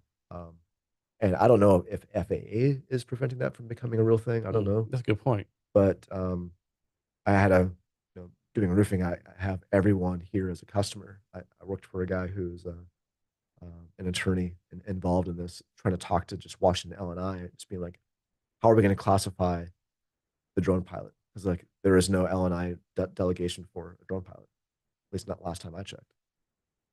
Um, so like right now they're like, oh, well, if they're doing roof work, they're a roofer. No, they're not. They're sitting in a truck. They're not on a roof. It's a different risk class. So government still has to catch up on this. At least Washington has to catch up on it. Yeah, I definitely believe the government is always like way far behind of the tech. Yeah, and They have a hard time catching up. yeah, and they're saying, oh, we need more time to determine what the risk is of a drone pilot and blah. And they can't just be like, all right, well, they drive a truck, so let's just have it be a truck driver's risk Yeah, like category how do you tell what to pay? just to start. And Because otherwise, how do you tell what to pay the drone pilot too? yeah, well, yeah, because the I think the L&I rate for like a roofer is like, depending on several factors, Mm. it could be like $7 or $8 an hour, and that would disrupt a lot of economics for drones, even if that drone's being piloted by a person. It could be beyond visual line of sight ordeal where they're being powered by visual guidance And or what happens whatever like the else. drone pilot's former union and they say we should be paid as much as an airline pilot? Yeah, I hope that wouldn't happen. It does suck when drone pilots call themselves pilots. Yeah, It's not. I have a lot of respect for what pilots do.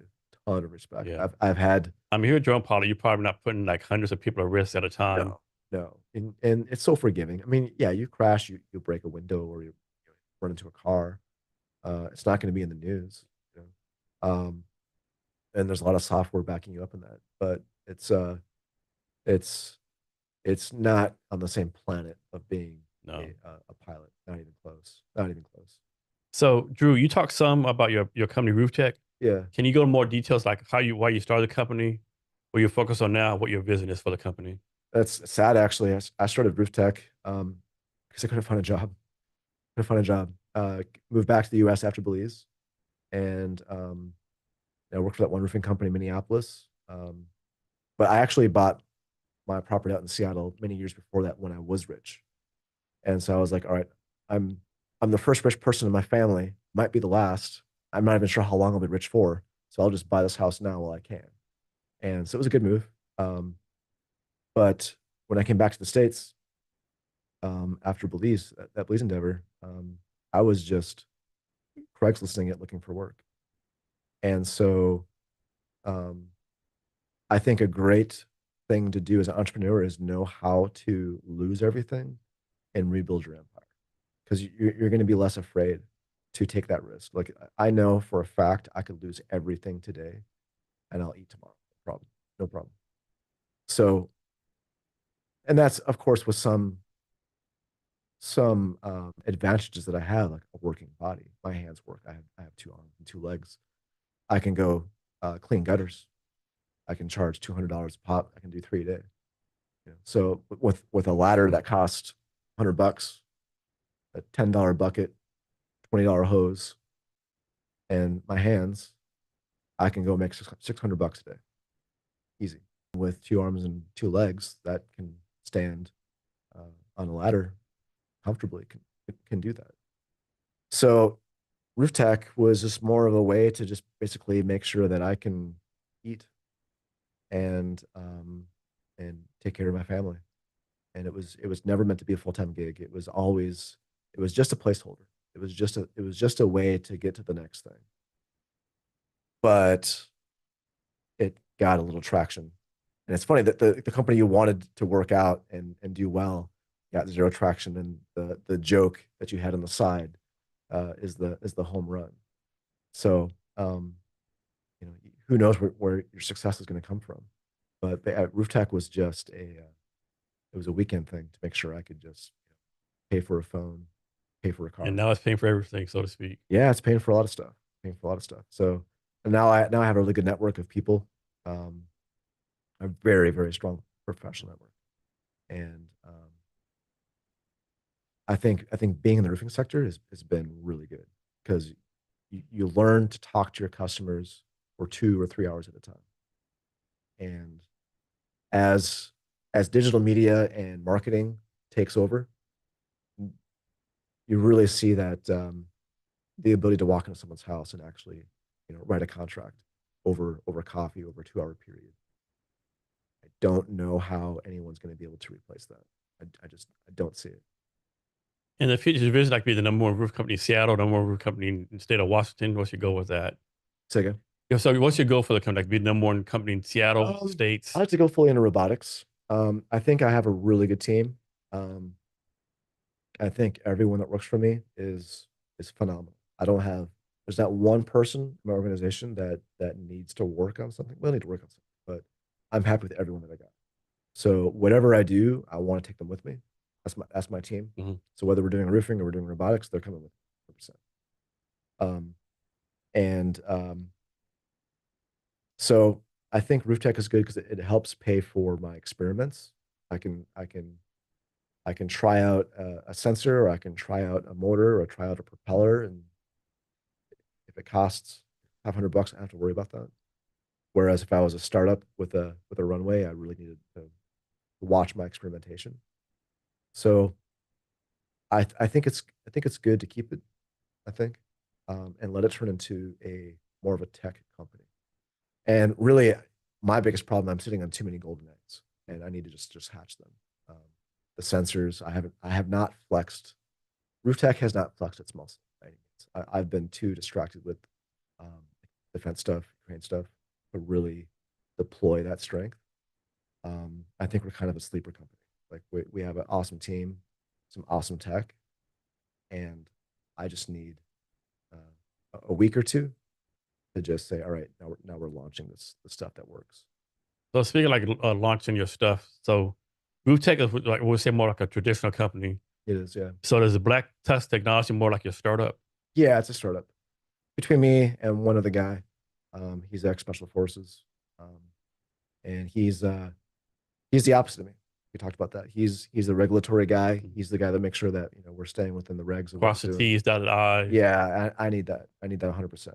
And I'm the one who's getting distracted with new ideas, new capabilities, and he's more like, nope, we need to focus on this particular capability, this mission set. That's what we're doing. So we have conflicting personalities, but we have zero conflict. And a great guy. It was funny. We actually founded the company together without even through our network of just people that we know. So we exchanged finances, and traded money, and formed the entire company with never meeting. Where does he live at? I can't say, Okay. but he's on the East Coast Okay. area. So he's a different time zone, but it's good we're in a different time zone also. And Because this is the company you taking for bidding pretty soon to do some kind of like yeah, I think we're going to be working with DoD on some stuff because like I said, we're in the drone sector, and we're building not what's hot right now, but where we think drone technology is headed. Mhm. And that works out because we can't move as fast as companies that are well capitalized and have a ton of employees. We have to kind of anticipate where the market will be when we're ready for it. So that time is quickly approaching. So the Department of Defense are known for like moving slower than slow bureaucracy.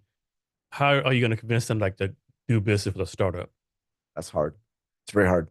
And that's where a lot of companies fail in the defense sector. I think they call it like the valley of death.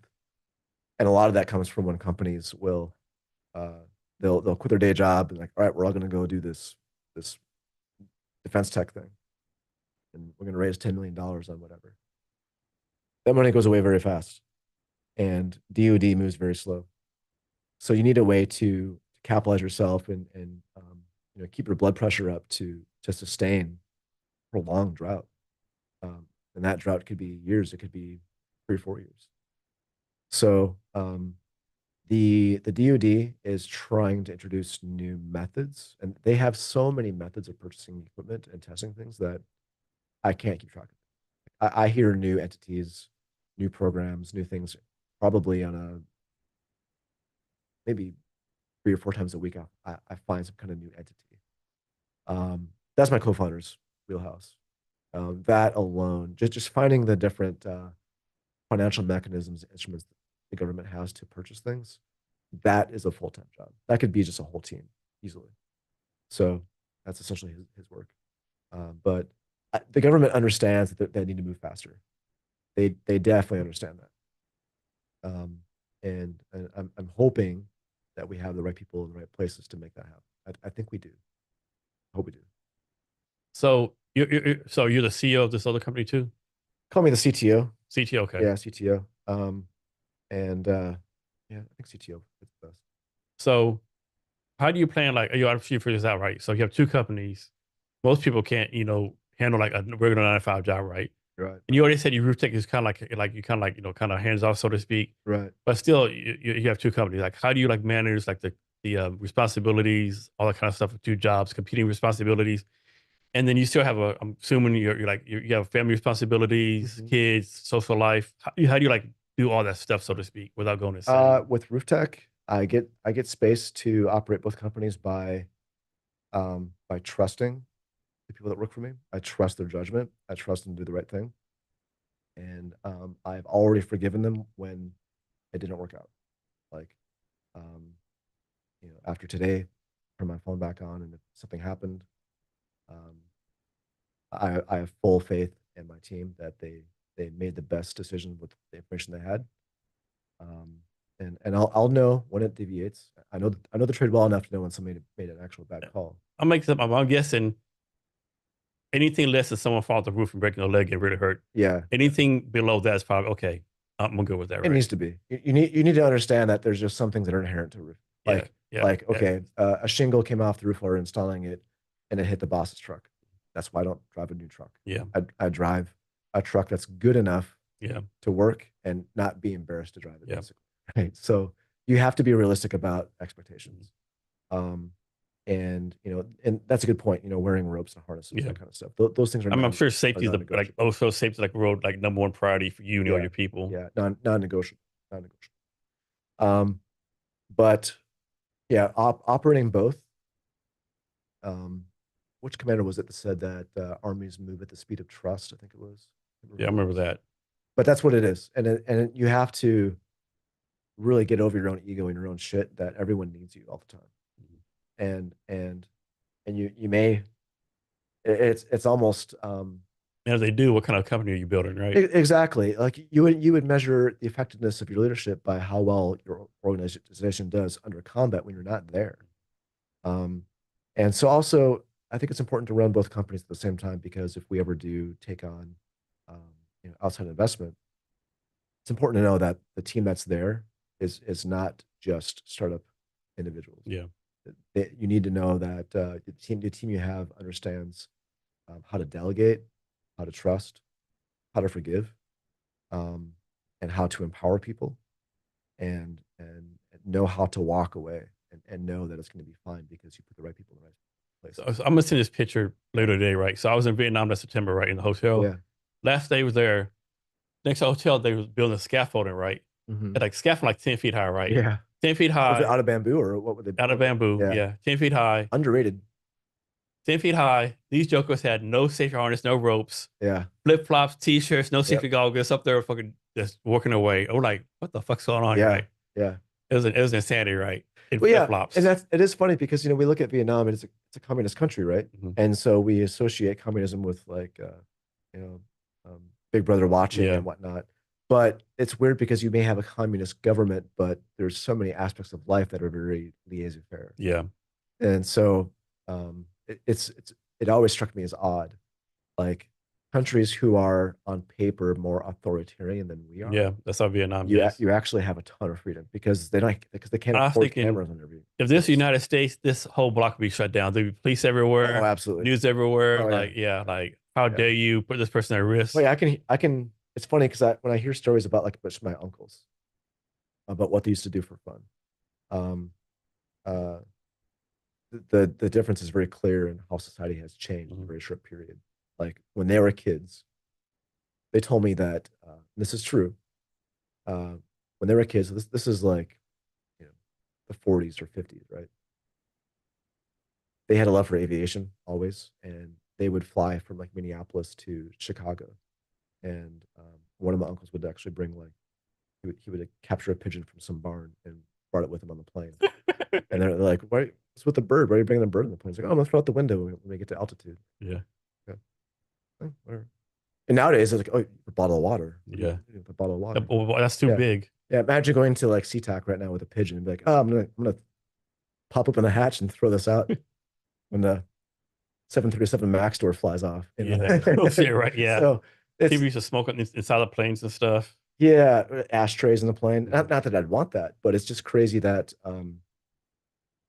there's a certain level of freedom in the air sometimes when you go places, and that's why it's fun to travel outside the U.S. is because you want to know like what does it feel like when you don't have OSHA around you? What does it feel like when that state is not on you all the time? I think I told this yesterday. So I went to Vietnam with my friends.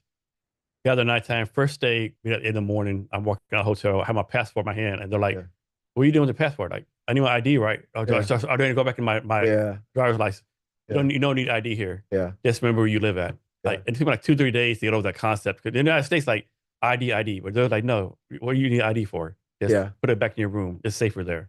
That would be interesting to explore that. Why Vietnam is so different in terms of did they have a lot of personal freedoms there? Is that kind of in the air? Yeah, it is. Yeah, it's very entrepreneurial, right? Or I should say, did they have an expectation of personal freedom? Yeah, I think they do. Yeah, yeah. Interesting.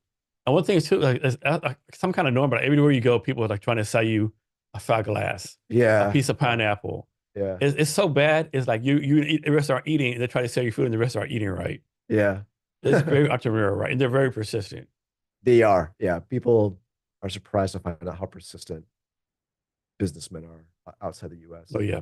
can't walk They that. definitely Yeah. they put the capital H in hustle over there. Like they're Absolutely. definitely Absolutely. grinding. It's over the top. This is impressive. But what's funny, because like I always think like in America we're always being advertised to. Everywhere you go, there's an advertisement. Mhm. But same way you go through like Dubai, go through the gold souk up there, and it's the same thing. It's just more human to human. You know? But Yeah, here's a good story too. So me and my friend Kevin walking around, and this guy comes up, hey, can I do a shoe shine? Kevin's like, no, no shoe shine. but did he have leather shoes? Yeah, Could have been okay. yeah. And then like the guy said, well, no shoe shine. Kevin like, Yeah. because he's trying to be nice, he doesn't tell him no. Like he said, oh, next time I see you, I can do a shoe shine. 5 days later, in a totally different part of the town, Wow. Kevin, next time. Kevin like, God damn it. It's just take the money, right? I don't need a shoe Yeah. shine. Yeah. Jeez. It's persistent. I was like, man, and talk about that. Yeah, like, man, this dude remembered you. Yeah. Yeah. Well, yeah. Give that person a sales position Exactly somewhere right. else with a real team. That's the untapped potential of immigrants. You know? Yeah. That I'm very much in love with. So back to snipers real fast. So Yeah. with snipers, like, what's like, how did y'all take care of your mental health, right? Was it a high rate of PTSD, mental health, depression, or, I mean, because you were by yourself hours at a time?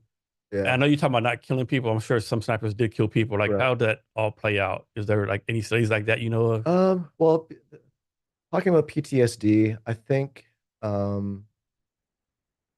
there's a lot of things you can do to get your mind ready for that kind of trauma, Mhm. um, and kind of harden your mindset before it. And that's not to say you're shutting your mind off, or you're you're just holding it all in, to say. Um, I think everyone deals navigating the moral jungle of combat differently, and some people do it through faith. I find a lot of snipers are agnostic or atheist, surprisingly. Like the infantry and the military as a whole is oftentimes to be thought of very Christian, very faith based. Snipers tend to be not like that, I found. And I dealt with it because I mean, you have one type of trauma, which would be like taking someone's life, which is one type of trauma. But I think the most common thing we have to get through and observe is the the things you are not prepared to see. I think as a young man, you go into combat thinking you picture yourself like in a firefight with the enemy, and as a sniper, you're going to see your enemy through a scope, and you're going to have this complete perfect picture of good guy and bad guy. The reality is that people who are completely uninvolved with the conflict are taking most of the casualties, especially in Iraq. And how do you live with seeing um, an airstrike gone bad, that sort of thing? That's the hardest to deal with. And I think like that family I spoke about before, where one man lost two children, one to each different side within 10 seconds of each other, probably. How do you deal with that? I think it may go a little dark, but I I don't have an expectation of peace, zero expectation of peace. So when it happens, I'm not caught off guard. I'm not surprised by it, and I think that helps lessen the blow. I think when you first see combat, like I remember first fire base I went to, um, I was supposed to go on a presence patrol, and it's funny because the presence patrol that went out, it was when when the old unit's going out, the new unit's coming in. You took a left seat, right seat thing. They're showing us the AO as we learn it. We were supposed to go out, but being a sniper section, we stayed back to zero our rifles. We changed altitude. So when you change altitude, you change your zero in your rifle.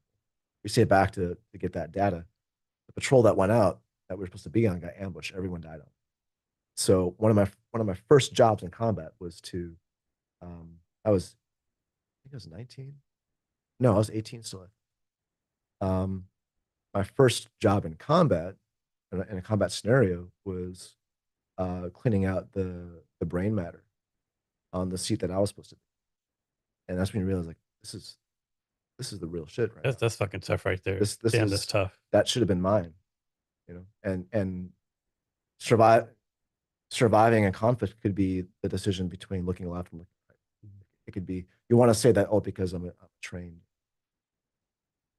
sniper, or I've gone through these schools, I'm going to be harder to kill. And that's true to a point. But survivability comes down to, you look left instead of right, you zigged instead of zag. And battlefield intuition can get you there pretty well. But seeing that for the first time, I think was a real interesting moment, because I realized, wow, these bullet holes are real. We're not firing blanks. This is real stuff. And 9/11 was still recent memory, because this was back in 2002 or 2003, I think it was. No, 2003. So I was still very much um, in the game, and I knew why I was there. And so it didn't phase me as much as you think it would. Mhm. Um, in my mind, the guys who put those rounds in that seat, in that vehicle, by extension, those are the same guys who did 9/11. And um, as much of a shock it was to see that kind of thing, I wanted to go fight them, Mhm. 100%. And I think to survive that kind of conflict, you have to change into a warrior. You have to change your mindset. You cannot take with you the moral standards of the cul-de-sac and go into Afghanistan in the mountains and come out spiritually intact. You will not survive. So I think as you get older and as you deploy and redeploy, you have to learn to live with two perspectives. And I use it, an example would be like when you're going middle of the night, you go to the bathroom, your eyes are adjusted to the dark, turn that light on and you're blind. You're as blind as you were in that light as you were in the darkness initially. And so still to this day, what I do, I close one eye. I keep one eye closed to be adapted to the darkness, because they adapt separately. So when I turn that light back off, I just switch eyes. And this eye never changed. I got that perspective still. So when I transition between Afghanistan, you go become a military contractor, and your deployments are no longer a year, your deployments are 3 months or 2 months. You're going from Afghanistan for 2 months, and then you're going to Dubai, where you could go rent a Lamborghini if you want to, because you're making enough money for that kind of thing all of a sudden. So you're going between like the extremes of a third world country combat zone, or at least the threat of combat, to high luxury within a 12-hour period. And so over time, I just learned to kind of switch that eye. Okay, now I'm in a combat zone. I think of the world this way. Go back to civilization. I think of the world this way. But you will never forget what's real, ever. And so, as much as I enjoy whatever material success I have in in Seattle, um, I'll never forget what's real. Never. So next, let's talk about veterans and transition, right? I think a lot of veterans have trouble transitioning from military for various reasons. Mhm. One type of the reasons, but what advice do you have to veterans, like either already out right now who are having trouble like transitioning to the civilian world? I belong to a lot of veterans groups on Yeah. Facebook. They're like, here all the time. I was got out 2009, struggle, whatever the case may be. And then, Yeah. of course, people getting out now, right? Well, it depends hugely on what you're doing in the military. Civilians don't understand that the military, each base is basically its own city. It is its own city. Um, you have your infantry, or your laborers, I guess you could say, but you have your high tech stuff. You have people running inventories. You have easily the equivalent of someone running an Amazon warehouse somewhere. Yeah, that's a good Right? point. You have like the Department of Defense rules, Army Yeah, rules, yeah, we, Fort Hood rules, yeah, First Cav rules, yeah. two battalion Yeah, rules, we got admin out there. We have CID. We have police, yeah, we have all that out there. And usually, medical. yeah, usually there is a good analog or equivalent to the civilian sector. Like you could be um, an intel analyst, and in a very roundabout way may find a way to translate into being a financial analyst, maybe. you know and I've written about that before, where uh, interdicting a target is much like interdicting a stock in many ways. I won't go into that, but if you're creative enough, you will find an analog. You will find a way to transition. I think though, when the guys are like a machine gunner, where there's really no clear analog to the civilian sector, that's when it gets hard. when you're a paratrooper or you're a saw gunner. What's the civilian equivalent of a saw gunner, right? There just isn't none, and we can pretend that there's ways to translate that and translate those skills. But I think same way when you join the military, you go through basic, they delete your standards of normalcy for a reason, because 18 coming in with civilian mindset, you don't have much to offer the military. We don't have much to offer. You don't have much to offer a fighting formation with your experience in high school, right? So it's worth nothing to us. And when we go back, it's kind of the same thing.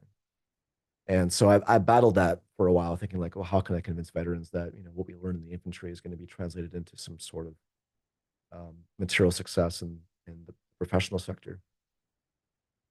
Probably isn't. Just not. I wish there was a way to say it. You could say like things like attention to detail could be it, but it's just such a culture shock. It really is. And I would say a lot of those guys would do very well in the trades, 100%. And those guys, they know what it's like to put your body through something to get something done, and be drug free. That's a huge need right now. Roofers could easily make close to 6 figures a year right now if they're good. Anyone in the trades could be making close to 6 figures right now within 2 years of being on the job site. And so, that would be an easy way to transition. Yeah, I think if you're combat arms, trades is where it's at. So let me opinion this. I'll probably get blasted for this, right? Sure. I think one reason why a lot of military veterans have a trouble transition because like they have the mindset of, not all veterans, but some of them have the mindset like, I served 4 years, everyone owes me something, right? Oh yeah. This like can't think of what I'm looking for. Like I served the country 4 years. Yeah. The American people owe me a job. Yeah. They owe me this, right? I think that's the big thing that kills a lot of people. I think. Yeah. Well, and people say thank you for their service and that kind of stuff, and it's just because they don't know what to say. It's performative. It's a platitude, really. Yeah. And it is kind of annoying also when you have a guy who maybe did like 6 deployments, lost friends, lost a limb, or maybe not even lost a limb, but has TBIs, gone through a lot. Thank you for his service. Probably had to get it. He probably got divorced because of deployments. and is on paper the same thank you for his service as someone doing like clerical work. Yeah. People think that everyone's a gun shooter. It's not true at all. No. But yeah, I guess some of them do have like the idea that society owes them some kind of reverence for being a veteran. I don't care that at all, and I don't think it doesn't help at all. I don't think it does. You would never want to hire someone out of a thank you for your whatever. Yeah. I've had this conversation a few times before, and I've told people have the attitude in a job interview to be like, well, why should I hire you? Yeah. Your answer should be maybe not so hostile, but it should be something to the effect of like, well, you don't hire me. Like, this is the sector I want to be in. I want to do this job. If you don't hire me, I'm going to be a competitor. Yeah. So you can have me as an employee, or I'm gonna, or even like something else like these are skills I learned in the military. This is how I translate to your job. If you hire me, this is the value I add. Like I think a lot of military veterans get wrong too. Like they're like, I'm getting hired for $60,000 a year. Mm-hmm. I'm only gonna do $6,000 a year work. Like most companies are not for profits, right? They're hiring. Mm-hmm. They hire you whether you're a veteran, whatever the case would be. They're hiring because they think that you can add value and add profit to the company, right? Mm-hmm. So if they're going to pay like $50,000 a year, they expect you to bring them at least double that in kind of time profit, right? Yeah. And I don't think a lot of veterans, myself included, when I got out, didn't do a good job like articulating that. Well, maybe even the bigger issue is corporate or whoever running that company, are they communicating what they want with the hiring managers? And I don't think they are. They're not. And that's the real disconnect because I've come across situations where like, go to any company, ask them if they're hiring. No. All right. Well, are you firing? Is there anyone you want to get rid of? Because I'll take their spot. You have to have that attitude. Oh man, I like that right there. That's good. That's damn good right there. Yeah. And just worst person, I'm better than them. Yeah, and have that attitude and just come in there just hungry for it. And management or HR would be HR. No, the hiring manager would just they may not be in tune well enough with the pains of the company to know who to hire. We're all just kind of comparing a PDF with the keywords we need. You know, Microsoft, good, Yeah. awesome, cool. But I know going into any organization just by the bell curve of personalities that there's going to be 10% who just don't give a shit and shouldn't be there. So I want their position. And how do I get that message across? You know, but I think founders are probably more reachable than ever. Like if you're really passionate about a particular sector, like you want to work in IT or you want to work in defense tech or you want to work in something, if you go on LinkedIn and people are talking about all this stuff actively, like you could be into seeds, agriculture. You could be like your passion could be non-GMO seed banks.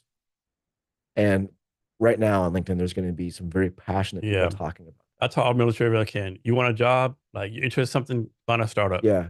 You might have to work for free for a little bit, but man, there's you can Oh yeah, experience absolutely. doing interest at a startup. Yeah. You want to be an architect? Like all the architects, they're all on LinkedIn. They're all chatting about this and that. Some of them are more sociable than others. Some of them aren't on LinkedIn at all. But you really got to just be part of the conversation and through just daily dialogue. Like, hey, I know that guy. He said this and this, or we had a conversation about that like 6 months ago. And then your resume is not it's not to get in through the door. It's more of a formality. Yeah. And then now people know you into the civilian sector, you know. Yeah, because if you know what you're talking about, just get in a conversation with the subject matter experts, and they'll spot the real from the fake real quickly. And this is my view too. I think in my experience, like the higher ranking you are, the more problems you have like transitioning, right? 'Cause, like too Hmm. many people like, Yeah, I'm a lieutenant colonel, I'm a sergeant yeah. major. I demand this. Like, no, you could be like the Army G1. You're not going to be the VP of Microsoft the first day, No, you're right? not. Well, And there's expectations that high ranking people have. yeah, exactly. And plus, we never had to deal with like financial loss. No, Really, you know, we're not. We can punish 2,000 paratroopers, have them come in 4 hours early on a Monday because someone got drunk on a Sunday, and we don't have to pay overtime to no. 2,000 individuals. So it's I think that goes sideways a lot when people look like, oh, this guy's ex-Navy SEAL. He'll be a good business guru. Mhm. He won't. I mean, nothing against SEALs, but they just because you can swim well and shoot doesn't mean you can do Yes, everything else total, at an total expert elite different game. level. Total different game. So Another, I have some things about that. I don't like it when veterans will have an amazing military career and then get out and then like run a nonprofit and then think that's success or that's one of my pet peeves. We talked yeah, about this yesterday. Like, there's all yeah, these military nonprofits, right? Some are good, I'm sure, but it's like a lot of them just like Tom Brown starts a right. nonprofit getting paid money from grants, right? Like, what are they really doing? Like, I think I told you yesterday, there's actually three fishing nonprofits in Fort Lewis. I mean, JBLM. One is like river fishing, one is Yeah, deep sea, yeah, one's lake. Like, you're all three fishing nonprofits. Join forces and yeah, make it better, right? absolutely. Yeah, just lower the Of overhead. course, each one prices an ego or something like that, you know. Yeah, I mean, and that's the thing also in business and nonprofits is that we all like to think everyone cares about what we're doing, and No one no one cares. does. It's almost like when you buy a car when you're younger, when you're a young man, you buy a car, you're wondering like, what are people going to think about me when I'm driving this? What are Hmm. people going to think when I'm wearing this? Hmm. No one gives a shit. Yeah. They don't That's at a good all. lesson plan, right? As soon as you realize no one gives a fuck about you, Yeah, because you know it's liberating. yeah, when you're It young, might be like depressing, but it should be liberating, yeah, when really. you're young, like man, what's this person? What's this person like? They're thinking the same thing. Like, what does Jason think about me? What Yeah, does Drew think exactly. about me? You know? Yeah, exactly. And just go about your day, just knowing that you're a gray man everywhere you go. Even if you do something that's noticeable, you're still Hmm. the gray man. No one really cares. No. And And another thing about military transition too, I feel to realize like you have these companies like they'll always be like, you know, in 5 years we're gonna hire 10,000 people, right? mhm. I mean 10,000 veterans, right? Yeah, They have the yeah. intent, but still you have to be qualified for the job, right? Oh, yeah, I yeah. mean, so they might say only hire 3,000, right? Yeah. Well, there's always fine print to that. So I remember a while back, BlackRock made an announcement they're going to hire however many thousands of veterans. And I was like, fuck yeah, because I wanted to actually go into it. Mhm.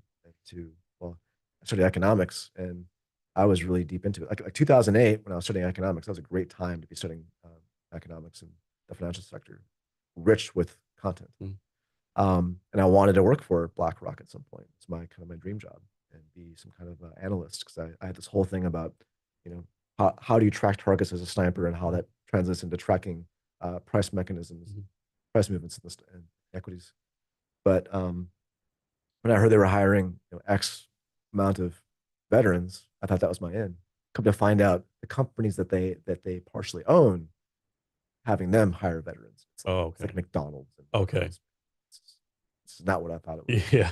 And so Like I don't want to be a McDonald's fry cook. yeah, so I love it when veterans do just take charge, just full sua sponte. I had one friend in Texas. He would buy companies that were not doing so hot, fire the civilian leadership, put all military in charge. And he was one of those guys where he did a job interview. He thought he did well. For whatever reason, someone underestimated him because he's a veteran, and he has a chip on his shoulder Mhm. until the end of time. Yeah. And I love that about him because he has some capital now. He'll go into a company that's not doing so hot, and he'll fire who he thinks need to be fired, and put his network in there. And we need some more aggressive action like that. And he made a good point. He was like, veterans need to have more equity in the country. Um, um, and in that terms of just like asking for equity, making the case for it, but actually going there and taking it, actually owning land, owning real estate, owning physical assets, and making that happen. But also at the same time, not being so closed to the idea that it can only be veterans, or even just. I think you really need capture success if you say I'm only going to work with this particular demographic. Like if I was going to be like, I'm not going to hire any immigrants. That's not my thing. There goes everyone that's good in roofing. So you have to be open to work with.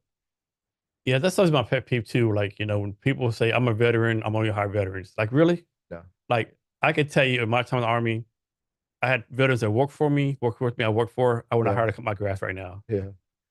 Yeah. It's funny because being in a military area, selling a roof to other veterans, I was like, can you give me a veterans discount? And I always give them crap for it. Like, Mhm. well, sure. If you have more time in Afghanistan than I do, I will give you a discount. Mhm. It's not going to happen because you're Yeah. Navy. And Yeah. that starts the Yeah. the shit talking, which that shit talking eventually leads into a sale. Mhm. So um, uh, you know they can take a joke usually, Mhm. but yeah, I really don't try to kneecap myself by saying this is my demographic or this is who I'm going to work with. Mhm. Anyone who's competent is welcome to the door, 100%. Yeah. So, Drew, is there anything else I asked you that I didn't, or anything else you want to talk about? We touched everything: Putin, AI, Agriculture failures in agriculture. Ukraine. Yeah, Lushenko. It's going to bother me. Is it Lukashenko or Lushenko? Um, let's talk HR Okay. in a small business. Okay. Um, I will say the one thing that sets us apart from other people is going to be our retention. Most roofing companies, like when we go give a bid, people will say, okay, this shingle is rated for 30 years. This one is also for 30 years. Like, what's the difference? And I'll tell people it's the person who's installing it. I can name the crew. I'm the only person you're going to talk to who can tell you name by name and the life story of everyone on this job. Everyone else is going to tell you they might know, but their attrition rate and their turnover Yeah. is such a high pace that if you say, okay, I got a bid from company A, I'm not going to go with them because of whatever reason. I'm going to go with company B. In the 6 months between bidding and actual work, those two companies have traded employees 6 times. So Yeah. so who's going to be in this job site? And how can you, as a salesperson, really say like oh this job's going to go well and everything's going to go smoothly? You can't even name who's going to be involved in the project. Yeah. It drives me crazy. Small business owners like get rid of people so fast. Like Yeah, they realize it's way cheaper to retain people you haven't trained them to be better versus yeah, getting rid of them, hiring someone else you don't know. yeah.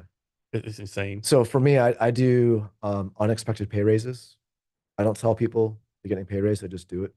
I'll go on Square, just be like, "Boop," and I don't even tell them I did it. Just their next paycheck, they're like, oh shit, I got a pay raise. Cool, thank you. And when it's unexpected, it helps a lot, a Mhm. lot. Oh And that, man, the boss is looking at me. yeah, The boss does that's notice. all people need to know. They need to know that if they're suffering, they just want you to know that they're suffering. Like if it's 90 degrees out, a freaking ice slushy or whatever, just that. And I'll do it to other crews. If I see another roofing company out in the field and their crews like sucking in the heat, I'll bring them slushies. Yeah. And and it's funny because they'll be with this company and they see my company truck show up and they're like, the hell's going on here? Is there some bad beef or Hmm. is that L and I or what the hell is going on? And I show up with like some some McDonald's ice cream. Yeah. They're like, who the hell is that guy? Do Yeah. you have a card? You know? So that's my hiring practice. I want to know, I want everyone else to know that like when you are in the trenches of the job, 90 degrees out, or if it's 30 degrees out, I see you. That's all it takes. It doesn't take much to for people to just feel acknowledged. Yeah. And I think that goes a long way because um, like the guys that work for me, um, I I believe in their story of where they came from and where they want to go. And if I'm a transitory employer on that path, so be it. You know, I love watching someone like come to me and then get their life together and then go on to better things. That's a really awesome thing to see. So I think, you know, HR, especially in the trades, it starts not so much with like, and you know, we'll probably differ on this, less about like um, paying attention to making sure that all the right signs are posted. People know their rights and all that kind of stuff. That's important, legally speaking. But they need to know that they're seen and appreciated.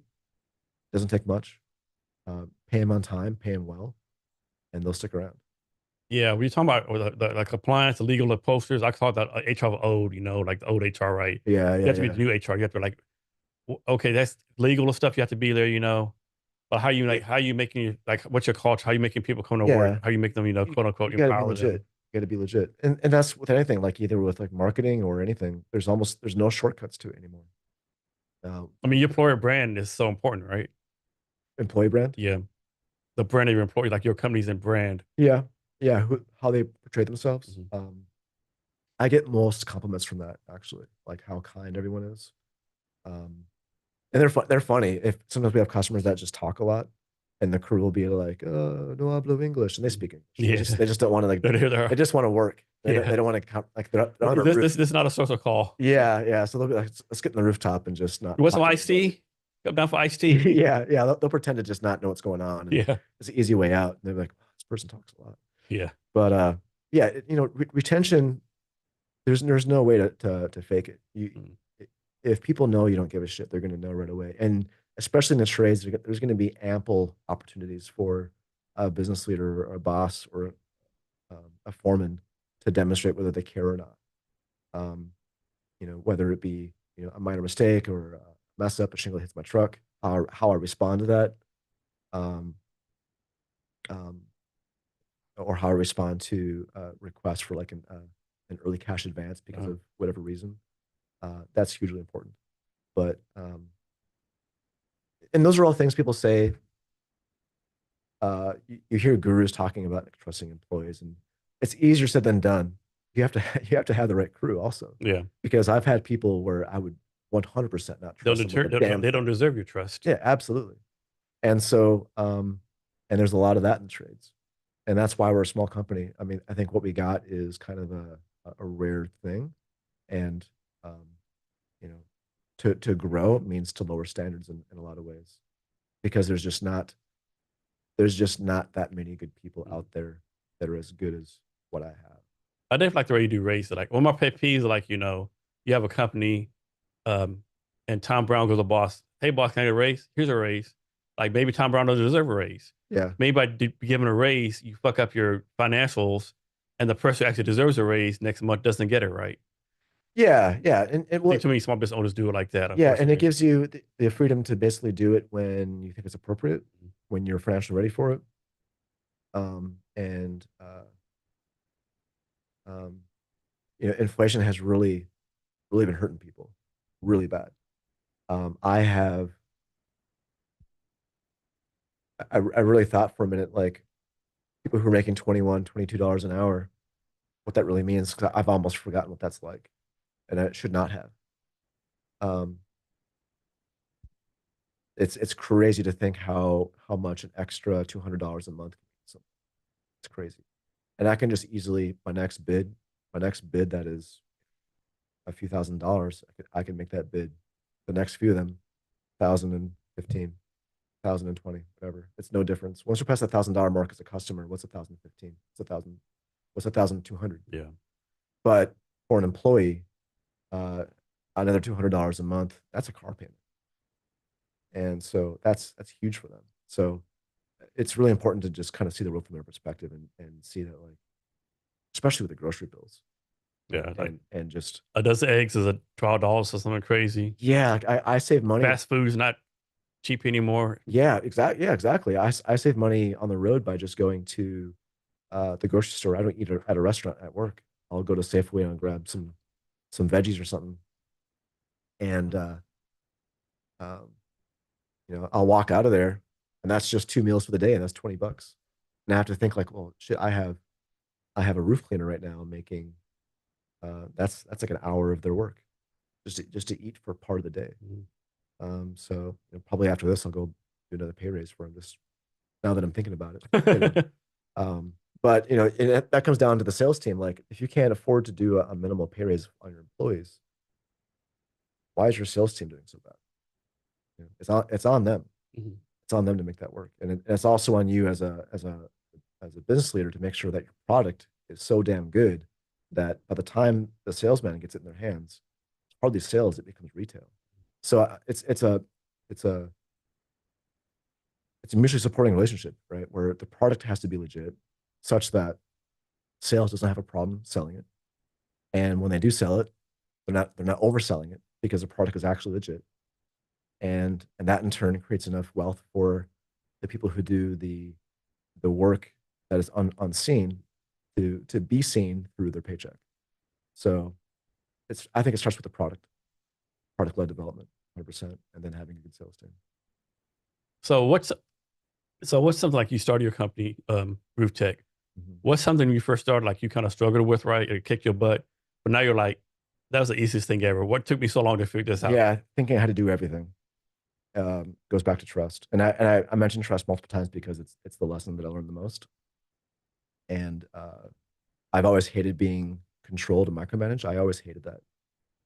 Um, and it sucked to see myself doing it to others and not allowing myself to give them the room they need to show what they can do. Um, so yeah, I think I wasted a lot of time doing everything, a lot of time, and um, it took Ukraine. It took me a combat deployment essentially for me to just be like away from it and realize not only are things okay with me gone, they're actually better sometimes because I am so involved in it and everyone's so dependent on me that nothing happens. So I would give that advice to almost any business leader. Like, leave, just go away and just see what happens while you're gone. Because the people who are capable, the people who care will rise to the top. They'll meet the obligation and they'll come out as superheroes.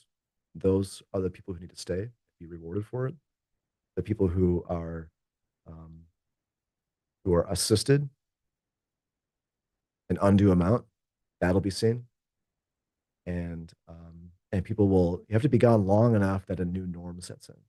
People are used to you being gone now. And it's almost a lazy way of doing it. But when you come back, you almost come back to a new company.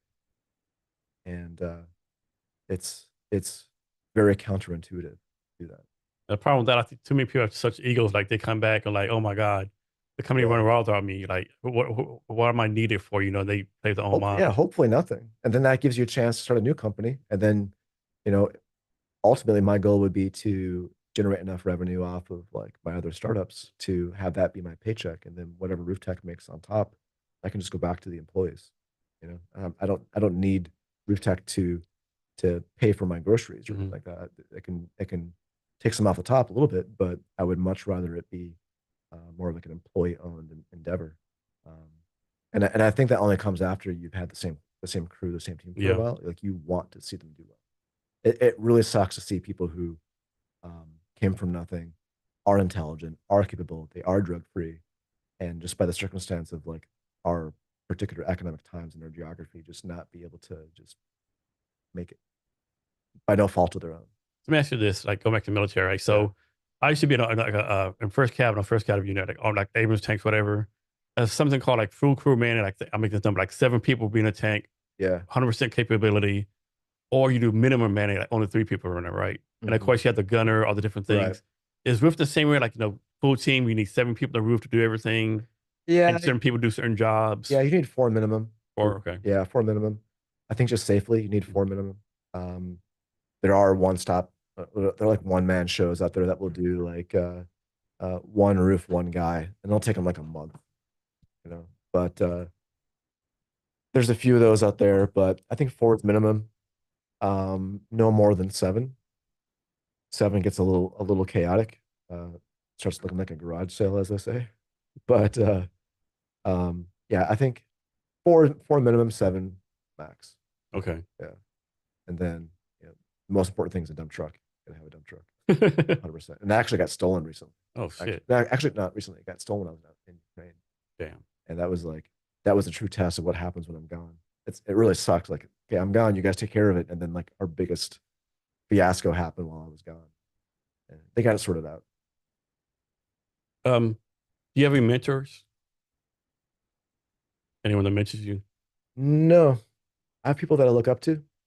Um, they probably don't know that I look up to them. Um, Are you mentoring anyone? no, Okay. no. I think one of my biggest mentors ever was the guy who sent me to sniper school, Jason Kohler. Um, by far the best leader I ever met in the military. He kind of saved my military career just by being a good influence. Um, and I don't I don't have a whole lot of mentors aside from that. The thing I'm realizing recently is just using my full brain power and getting to that by uh, getting rid of my fear of not being correct or fear of getting it wrong. Essentially, I think fear is like a very taxing program to be running on your CPU. If you can end that task, you can free up a lot of compute power in your brain. And it took me a couple of decades to end that task and just think clearly. So what's a skill you don't have right now? Like if you had the time, you could go learn the skill easily. But like you did you did Mhm. like the damn, I can't think of the word, but like you did the cost analysis, right? Yeah. You want to learn this skill, it'll help you get better, but as far as cost analysis, you don't have the time to learn this skill right now. Or like a technical skill. Any kind of skill. I think it's body and knowledge, all things waves. I feel like about a third or maybe half the universe could be understood if I understood waves better. Everything from radio waves to electromagnetic waves to liquid, light. Mm. I think when we understood waves and vibration, that unlocks a lot of problems in engineering. Um, that I've just had so many issues in engineering and drones and robots where I come to find out, oh, the problem was like some type of uh, um, some type of interference from some type of vibration was causing some issue. And yeah, I think waves is.